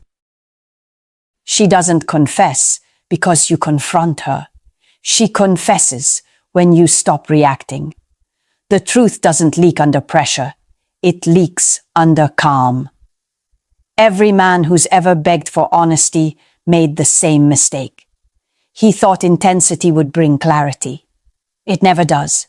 The louder you ask, the quieter the truth becomes. But there's a method, a psychological rhythm, that makes a woman reveal more than she planned to. It's not about being harsh. It's about being unreadable. In the next few minutes, I'll show you how silence, awareness, and emotional control work together to expose what words can't hide. Because once she feels you've detached, her truth becomes her only way back in. Have you ever noticed how her version of events always sounds reasonable? Not exaggerated, not emotional, just reasonable enough to make you doubt your instincts. That's the art of perception control, the most subtle form of manipulation there is. See, women rarely lie to deceive. They lie to stabilize, to protect how you see them, to keep the emotional atmosphere safe, and to make sure they don't lose leverage. A woman's truth is always filtered through emotional safety. It's not about facts. It's about preservation. When she senses tension, when she feels your tone shift or your presence tighten, her brain doesn't say, "I'm about to lie." It says, "I need to protect the peace." That peace isn't about harmony. It's about control. She wants to manage your emotional reaction before you even realize you're reacting. Imagine this. You ask, "Where were you last night?" She looks you dead in the eye and says, "I was just with some friends, nothing serious." Soft voice, calm tone, perfect pacing. Every piece of that answer was designed, not to deceive, but to contain. Because the truth isn't about what happened. The truth is about what she wants you to feel. That's why her words sound so clean, so logical. They're built like armor. Every sentence, every gesture, every pause is calculated to keep you where she wants you, uncertain, but not suspicious. You'll sense something is off, but you won't know why. You'll feel a dissonance between what she said and what your gut knows. And that's the exact space she needs to maintain her control. Here's the real psychology behind it. When a woman feels emotionally cornered, she doesn't fight. She redirects. She rewrites the moment to make you question your perception instead of her honesty. It's an instinctive form of narrative protection, the same mechanism that allows her to soothe, manipulate, and survive simultaneously. So when you hear her answer and it sounds perfectly balanced, perfectly convenient, don't just listen. Observe. Notice how her tone is too calm for the context. Notice how she smiles when she shouldn't. Notice how her eyes shift, not with guilt, but with calculation. She's not lying to you. She's managing your perception. And as long as she believes you're still operating in the dark, still trying to understand her instead of reading her, she'll keep doing it. Because it works. Because you make it easy. Because she knows you're focused on what she says, not why she's saying it. The illusion of honesty isn't built on lies. It's built on your blindness to emotional strategy. If you want the truth, you have to first change what she perceives you already know. Because the moment she thinks you're aware, the entire narrative starts to crack. Women don't tell the truth because you demand it. They tell it when they believe you already know. That's the quiet rule of feminine psychology. Honesty isn't a moral choice. It's a safety mechanism. When she senses you're naive, she edits reality. When she senses you're aware, she edits herself. You see, perception is leverage. The person who appears more conscious of the unspoken dynamic always holds control. Most men fail here. They show their confusion, they chase for clarification, they let their tone reveal uncertainty. Every question, every emotional reaction tells her exactly how much she can hide. But when your energy changes, when you stop chasing details and start observing patterns, the game shifts. She begins to feel it. Not because you said something clever, but because your silence, your posture, your focus all communicate one message. I see through this. Women are hypersensitive to perception. It's an evolutionary trait. Reading emotional cues was survival. So when you stop acting reactive, her brain can't predict your next move. That uncertainty unnerves her. She doesn't know what you've seen or what you've figured out. And that's when the walls start to crack. Try this once. When she gives an answer that doesn't sit right, don't confront it. Don't demand proof. Just pause. Let your eyes rest on her longer than she expects. Tilt your head slightly, as if you've connected something. Then say calmly, "You don't need to explain." I already see what's going on. That sentence alone rewires the conversation. You've just flipped the power dynamic without raising your voice. You've made her subconscious panic, not out of guilt, but out of uncertainty. Because suddenly, she realizes she's not leading the narrative anymore. You are. The psychological term is anticipatory compliance. When someone believes another person holds hidden information, they unconsciously reveal more than intended to protect themselves. She'll start softening her tone, filling the silence with details you didn't ask for, even correcting herself mid-sentence.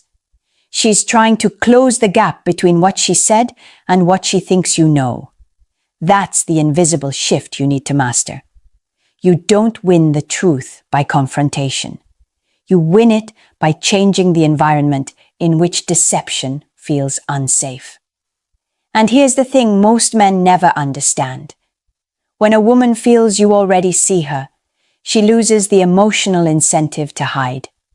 Because the lie no longer gives her power, it exposes her weakness. So the next time you sense dishonesty, don't react. Don't seek confirmation. Just act like the man who already knows. Watch how quickly her story rearranges itself in real time. The moment she senses you already know, her lies start to collapse on their own. That's the quiet dominance of awareness. No aggression, no threats, just presence. But awareness means nothing if you don't know how to weaponize silence. Men talk to find answers. Women talk to hide them. That's not cynicism. It's behavioral psychology. When emotions run high, men look for logic. Women look for control. And words are their control mechanism.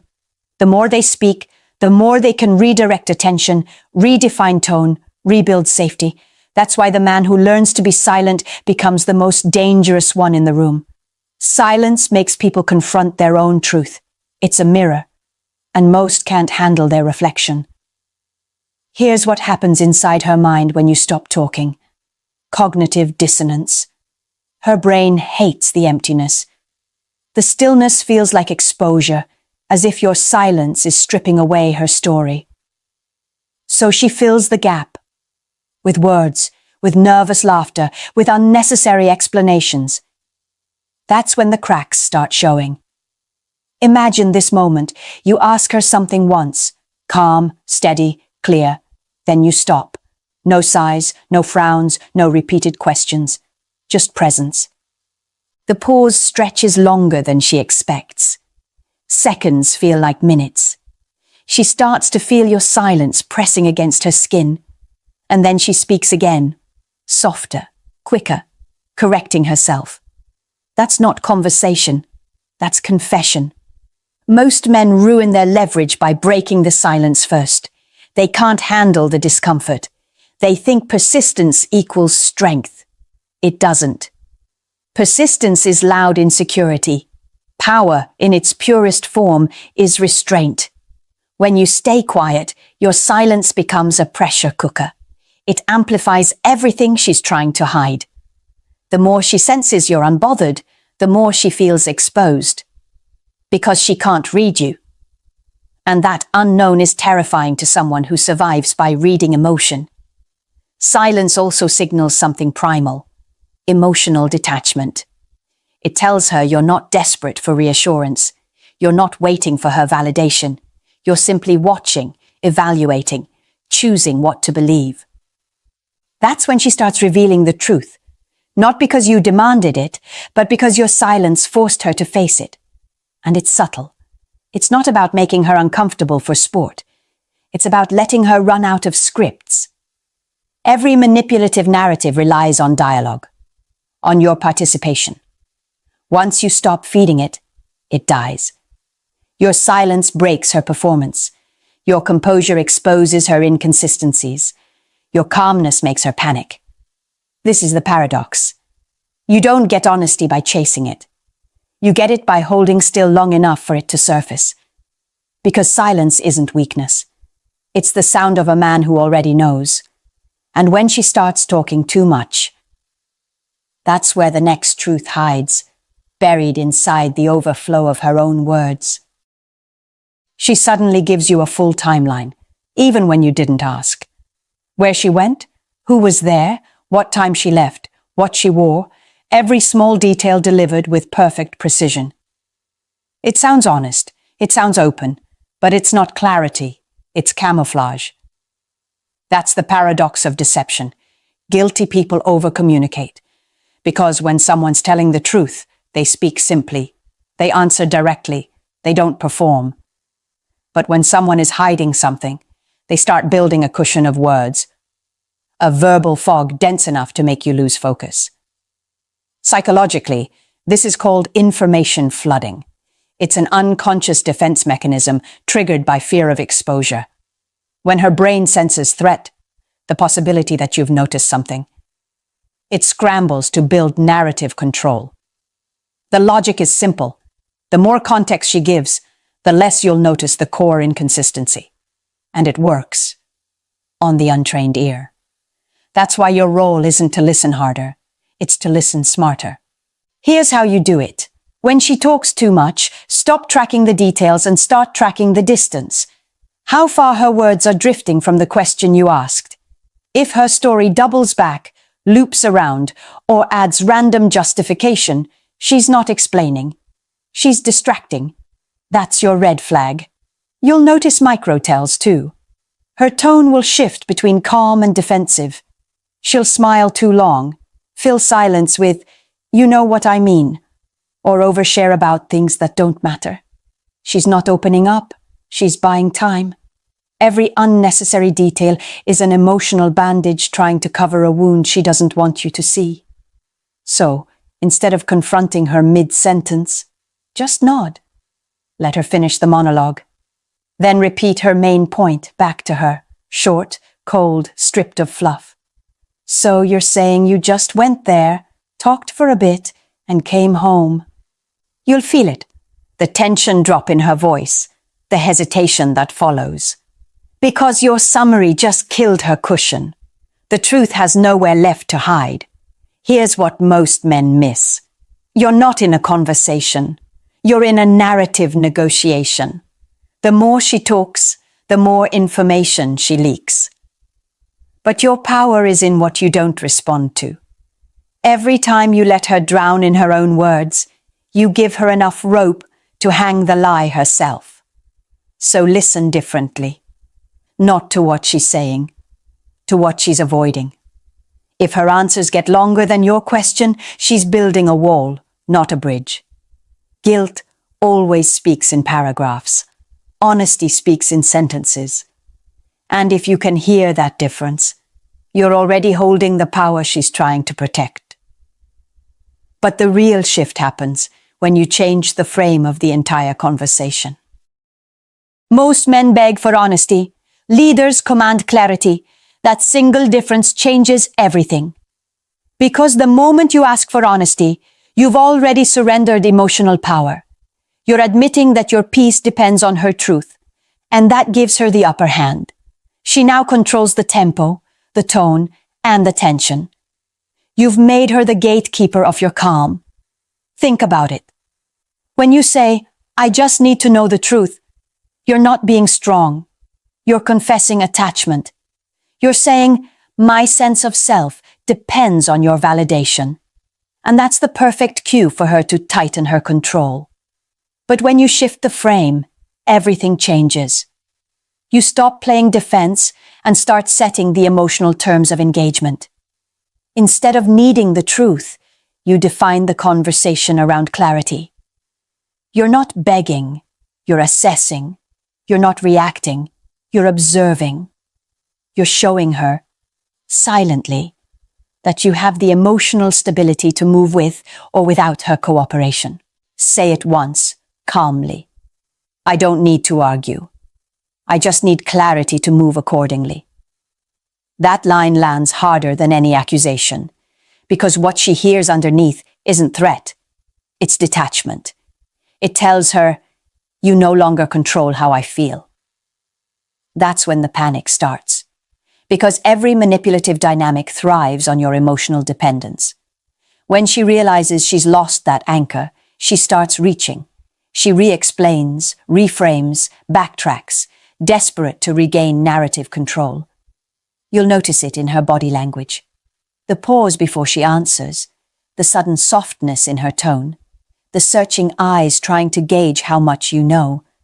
You haven't raised your voice or changed your expression, but you've changed the entire ecosystem of communication. The psychological principle is called frame control. In any human interaction, the one who defines the frame defines the reality. And when you hold your frame, calm, clear, detached, her manipulative scripts start to fail. She can no longer pull you into her emotional rhythm. You're outside the game, watching it play out. That's why the most powerful men aren't the ones who argue well. They're the ones who refuse to participate in emotional tug-of-war. They don't chase truth. They make truth chase them. When you reach that level, you stop reacting to lies because they can't survive in your presence. You've removed the oxygen of emotional tension. And without that, manipulation suffocates. So remember this. Clarity isn't something you get from her. It's something you create for yourself. Once she senses that, she realizes something deeper. She's not the one holding power anymore. And once you emotionally detach, she has nothing left to hold on to. The more you care, the less honest she becomes. Not because she's cruel, but because your emotions give her a mirror. And she's learned how to use it. Women read emotion like a second language. They feel the tension in your silence, the tremor in your voice, the hesitation behind your words. And once she senses that her truth affects your peace, she learns something dangerous. Your feelings are her leverage. This is where most men lose control. They confuse love with surrender. They think caring deeply means reacting quickly. But emotional exposure isn't connection. It's currency. And once she knows you'll trade peace for answers, she'll never stop testing how far she can push the exchange. Emotional detachment changes that completely. It doesn't mean you stop caring. It means you stop depending. You stop letting her emotional storms dictate your internal weather. You become the eye of the hurricane, calm, steady, unmoved, while everything around you spins. Here's what happens next. When you detach, her control mechanisms fail. She can't provoke you with silence. She can't guilt you with tears. She can't manipulate you with confusion. Because now, every emotional tool she's ever used lands flat against your composure. And that stillness terrifies her. Because a woman's emotional influence depends on reaction. When she loses that feedback loop, when her words no longer trigger you, she feels invisible. And invisibility to a woman means loss of power. So she does what every human does when they feel power slipping away. She reaches for truth. She starts explaining herself. She starts clarifying unasked questions. She confesses, not because she wants to, but because she's trying to re-establish connection through honesty. Her truth becomes her peace offering. It's not manipulation anymore, it's instinct. Because when your emotions no longer belong to her, she must rebuild trust the only way she can, by being real. That's why emotional detachment is the ultimate lie detector. It creates silence without saying a word. It makes dishonesty uncomfortable, transparency inevitable. It forces her to face herself, not through confrontation, but through your calm. Detachment is not coldness, it's awareness without attachment. You're not punishing her, you're protecting your peace. You're showing that your value doesn't rise or fall with her approval. And in that moment, something profound happens. She finally sees what you've known all along. When you stop needing the truth, she finally tells it. Because that's not manipulation. It's emotional awareness. It's the quiet mastery of a man who doesn't chase honesty because his presence demands it. You don't get the truth by chasing it. You get it by becoming the kind of man who doesn't need to. Because when you finally understand the psychology behind her words, the safety, the control, the emotional choreography, everything changes. You stop reacting to what she says and start observing what she protects. You stop being led by confusion and start leading through clarity. Let's take a moment to remember what you've learned here. You now understand why she bends the truth, not to deceive, but to maintain control. You've learned that awareness, not aggression, exposes the lie. You've mastered silence, the invisible mirror where truth reveals itself. You can now hear guilt inside over-explanation and calm inside sincerity. You've learned how to shift the entire frame, taking back control of your emotional narrative. And above all, you've seen that the highest form of power is detachment, because nothing exposes truth faster than indifference to it. That's the transformation. You move from the man who demands honesty to the man who commands it. You stop chasing reassurance and you start leading the dynamic. You stop reacting to emotional chaos and you begin to set the temperature of every room you walk into. That's the difference between being emotionally reactive and being emotionally sovereign. Between playing her game and mastering your own. So the next time you sense something off, don't panic, don't press, don't plead. Just breathe. Watch. Stay silent. Because she'll either tell you the truth or she'll expose it trying to hide it. You don't force the truth out of a woman. You evolve into the man she can't lie to. And if this message hit you, don't just watch, learn, subscribe, comment your story below, and share this with a man who still chases answers instead of control. Because in this game, kept instead of wanted. Of being an option, not a priority. Let me be very clear with you. She's not confused. She's not figuring things out. She knows exactly where you stand in her life. The real problem isn't that you're not good enough. It's that you're playing the wrong role in her world, and she's benefiting from it.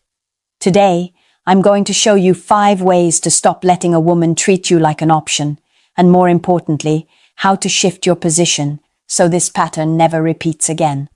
I'm speaking to you as a woman who understands how women think, how attraction actually works, and why certain men get stuck in this painful position without realizing how they got there.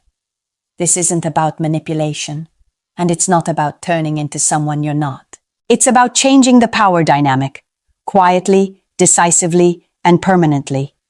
If you've ever felt sidelined, overlooked, or emotionally kept on standby, this conversation is for you. Before we go deeper, make sure you like this video and subscribe. Because what I'm about to break down will change how you see relationships from this point forward. She didn't forget your value. She sorted it. That's the part most men struggle to accept because it sounds colder than the truth they want. But as a woman, I need you to hear this clearly. When a woman treats you like an option, it's not confusion, it's classification. Women constantly organize the men in their lives into emotional categories, not consciously, not maliciously, but instinctively. And when you land in the option category, it's because you serve a function without creating pressure. You regulate her ego. You provide attention when she needs it. You're safe, familiar, and reliably available. That's the first mechanism at play. Ego regulation. When her confidence dips, when the man she wants isn't giving her reassurance, she reaches for the person who always answers. Not because she misses him, but because he stabilizes how she feels about herself. The second mechanism is attention backup. In modern dating, attention is currency, and backup attention is insurance. You're the policy she keeps active, so she never has to sit with silence, uncertainty, or rejection for too long. Then there's mate switching. In an environment where options feel endless, women don't choose until they feel compelled to. And nothing kills that urgency faster than a man who is always ready, always waiting, always emotionally on standby. So she keeps you close, but never close enough. You don't challenge her comfort. You don't force a decision. You don't make her risk losing you. And because of that, she never has to choose. This is where most men misread the situation. They think consistency will be rewarded. They believe patience equals maturity. They assume availability signals security. From a female perspective, it often signals the opposite. Because desire doesn't grow where there's no tension. Respect doesn't form where access is guaranteed. And attraction doesn't deepen when a man centers his emotional availability around a woman who hasn't earned it. Here's the uncomfortable truth you need to sit with. A man who is always available is rarely selected. Not because he lacks value, but because he never requires a decision. When you're easy to keep, you're easy not to choose. Number 1. Stop explaining your worth. Most men don't realize this is where they start losing power. Not when she pulls away. Not when she takes longer to reply. But when they feel the urge to explain themselves. You explain because you want to be understood. You explain because you want fairness. You explain because you believe that if she truly saw your intentions, your loyalty, your effort, she would treat you differently. That instinct feels honest. It feels mature. It feels right. From a woman's perspective, it often reads very differently. When a man explains his value, it doesn't sound like clarity. It sounds like insecurity. Not because he lacks worth, but because he's trying to convince someone who hasn't asked to be convinced. Here's what most women experience in those moments. A long message, emotional detail, carefully chosen words meant to create connection. And what registers instead is pressure, emotional weight. A quiet shift in dynamics where the man is now seeking validation instead of embodying certainty. Attraction doesn't respond to monologues. Respect doesn't rise because someone made a good case for themselves. You are not a presentation. You are not a pitch. And your value is not something that needs to be packaged and sold. The moment you start explaining why you matter, you hand over leverage. You move from being observed to being evaluated. And once that happens, the power dynamic tilts away from you. This is why explanations rarely change behavior. They might produce temporary reassurance, longer replies, softer words, but not real investment. Because attention can be given without respect. Comfort can exist without commitment. Every explanation quietly tells her the same thing. I'm still here, even if you don't choose me. And that's the habit you have to break. The shift happens when you stop trying to be understood and start letting your actions speak in silence. When you don't rush to clarify your intentions. When you don't defend your position. When you don't chase emotional resolution. You let your standards do the talking. You let your presence become conditional. You let space replace speeches. And something changes. Not because she suddenly understands you better, but because you finally stop negotiating your worth. A man who knows his value doesn't explain it. He demonstrates it through what he allows and what he quietly withdraws from. When you stop explaining, you don't lose connection. You lose the illusion that talking was ever the solution. Here's where many men relapse, right after they swear they're done explaining. She sends a long message. She replies with warmth. She asks a question that feels personal. And suddenly, hope sneaks back in. From your side, it feels like progress. From hers, it's often just attention management. You need to understand this distinction clearly. Attention is not value, and responsiveness is not investment. Women can give attention without emotional risk. They can engage, flirt, even open up slightly without ever changing how they see you. Because attention costs nothing. Commitment does. Let me give you a scenario I see all the time. She goes quiet for days. You pull back. Then she returns with a thoughtful message, maybe even an apology. Your nervous system relaxes. You think, she gets it now. But what actually happened is simpler. She felt the absence of your attention and reached out to restore it. Not because she chose you, but because she noticed you stepping away. That's the difference most men miss. When a woman values you, she moves toward consistency. When she values your attention, she moves just enough to keep it accessible. Long texts don't mean depth. Fast replies don't mean priority. Emotional tone doesn't equal emotional commitment. What matters is pattern, not moment. If she engages only when you pull back, if warmth appears only when access feels threatened, if closeness never turns into clarity, then you're not being chosen, you're being managed. And here's the truth that stings, but frees you. If someone has to be nudged into recognizing your value, they're not overlooking it. They're opting out of it. They're making a choice that keeps their comfort intact. This is why chasing attention is such a dangerous trap. It conditions you to mistake reaction for intention. It keeps you emotionally invested in crumbs instead of standards. When you stop measuring progress by messages and start measuring it by behavior, the fog lifts. You stop asking, "Is she interested?" and start asking, "Is this consistent?" And once you see that clearly, you don't need reassurance anymore. You need alignment. Because real value isn't proven by how much attention someone gives you. It's revealed by how much access they're willing to earn. Number 2, boundaries are action, not warnings.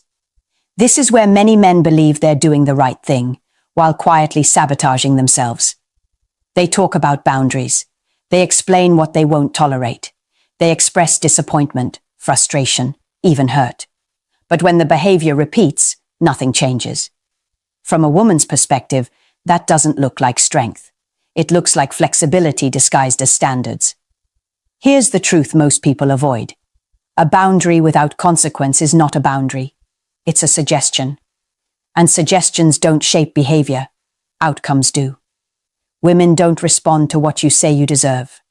They respond to what you consistently enforce. Not because they're cruel, but because human beings adapt to the rules of access they're given. This is where fear enters the picture. Men hesitate to enforce boundaries because they're afraid of losing her. Afraid that if they pull back, she'll walk away.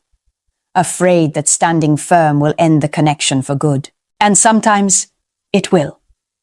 But what's worse than someone leaving when you draw a line is someone staying while slowly eroding your self-respect.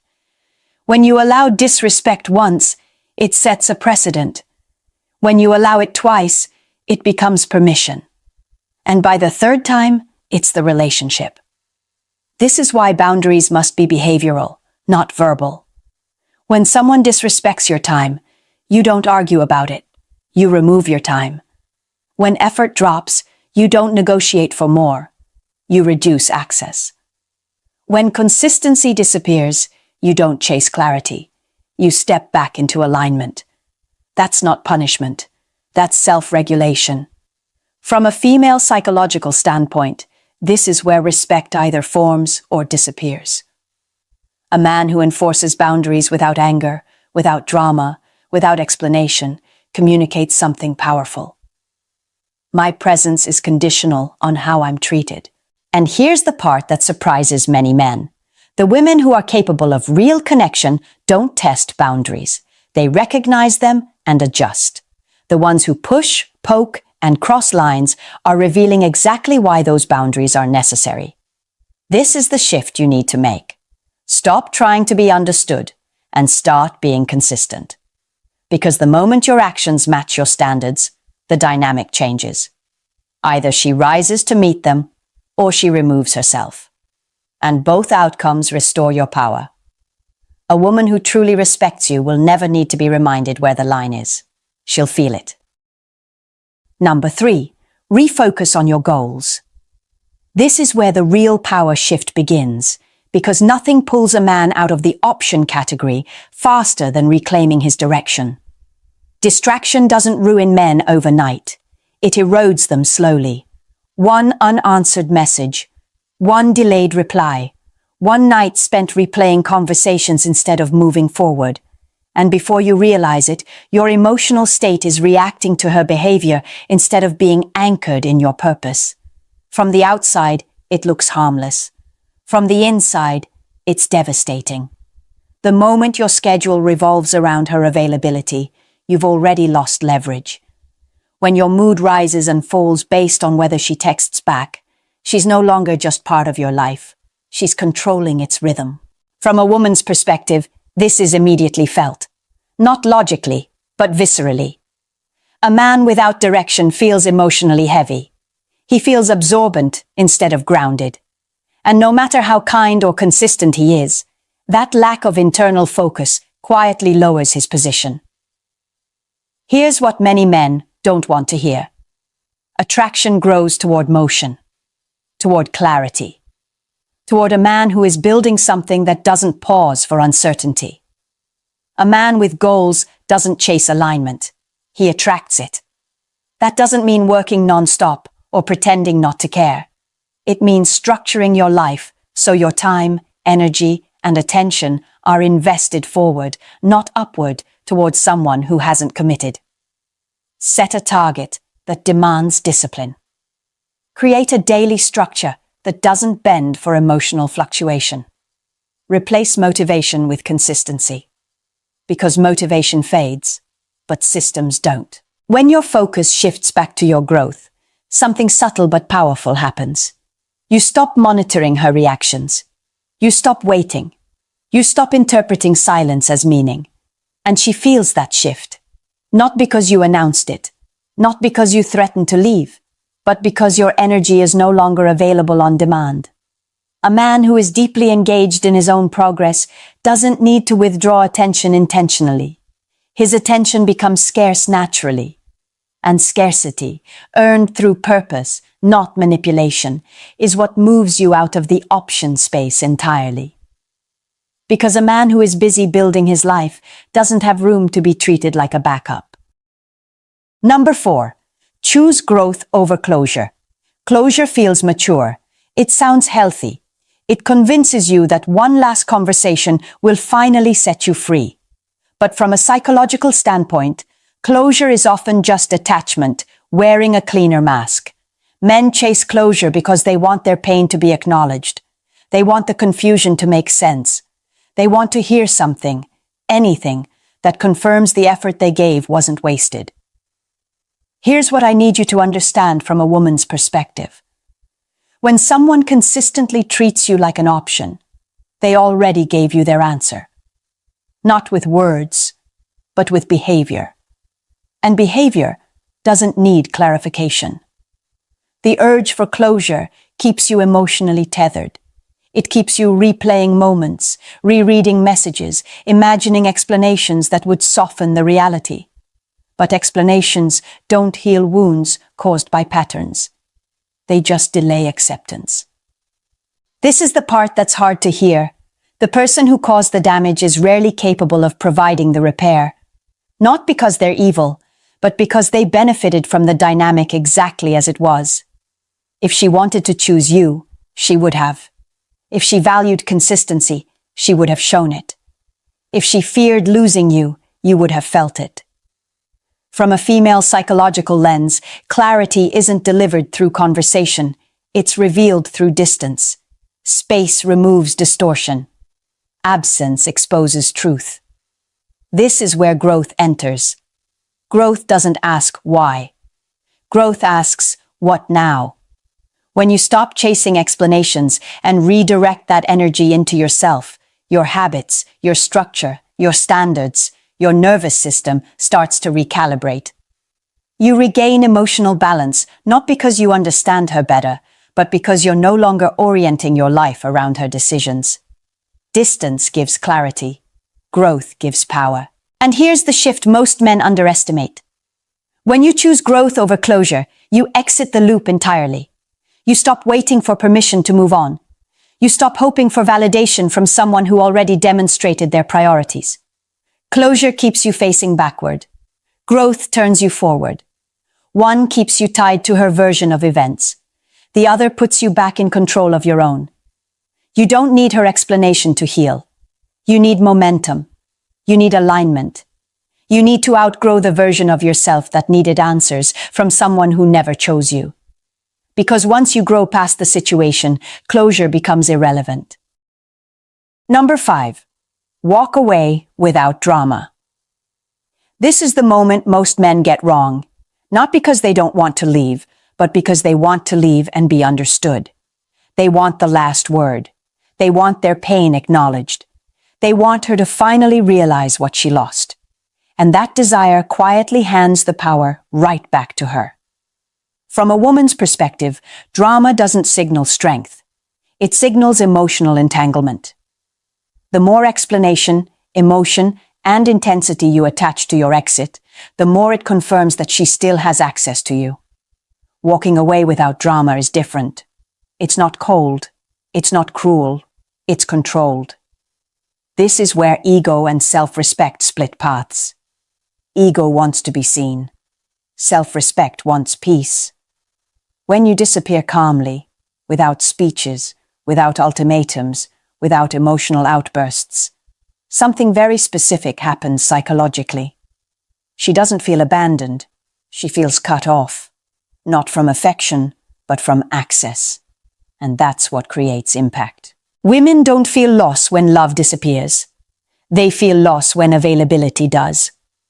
This is an important distinction. Love can fade slowly. Access disappears instantly. And when it does, the dynamic flips. Not because you planned it, but because you finally stopped offering yourself to a situation that wasn't choosing you. Now let's be clear about something. This is not ghosting. Ghosting is avoidance. Protection is intentional. You're not trying to punish her. You're not trying to teach her a lesson. You're choosing to remove your time and energy from a space where they weren't respected. Silence in this context is not a tactic. It's alignment.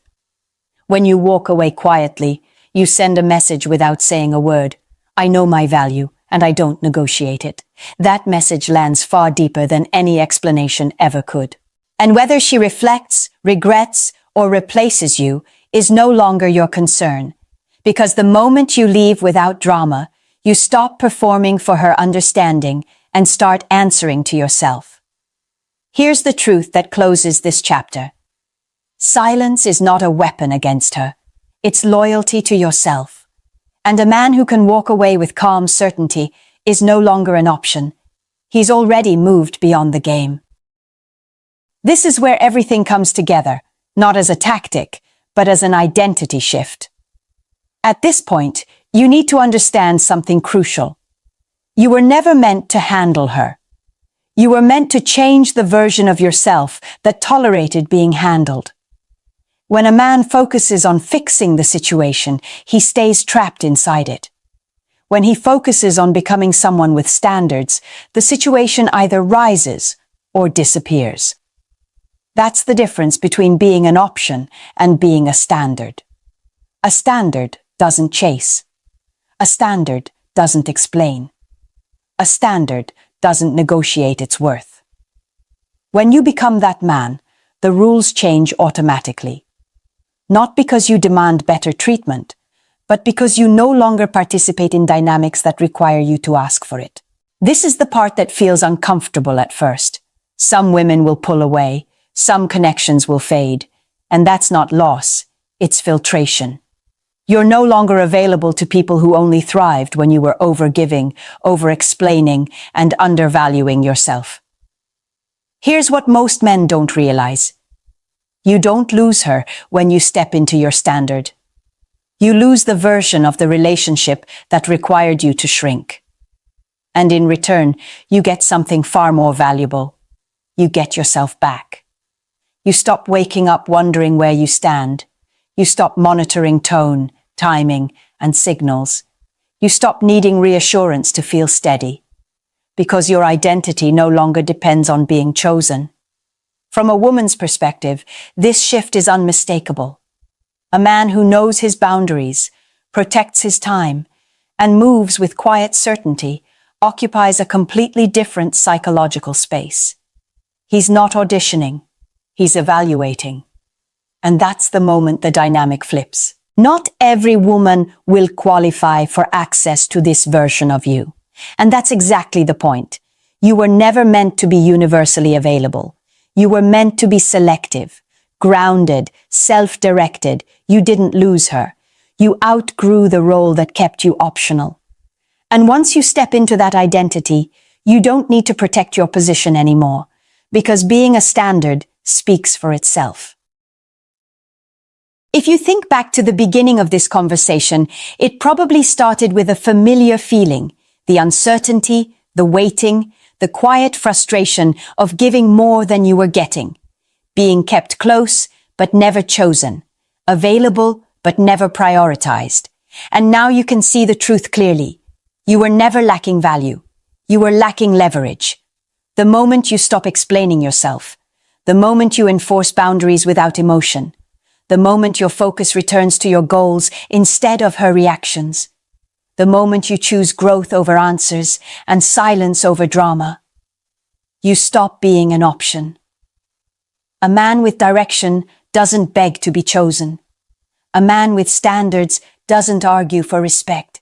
A man with discipline doesn't stay where he's tolerated instead of valued. This isn't about becoming cold. It's about becoming grounded. You don't need to prove anything. You don't need permission. You don't need to be picked. When your life is built around purpose, structure, and self-respect, the dynamic shifts naturally. Some people won't follow you into that version of yourself. And that's not failure. That's alignment. You didn't lose her. You lost the version of yourself that accepted being optional, and that's the real win. If this message hit closer to home than you expected, make sure you subscribe to this channel. Like this video so it reaches the men who need to hear it. And leave a comment below. Something simple, something honest. Right. I choose self-respect. Because the moment you choose yourself, everything else rearranges around that decision. You're no longer waiting to be chosen. You're choosing who gets access to you. And that's where your power begins.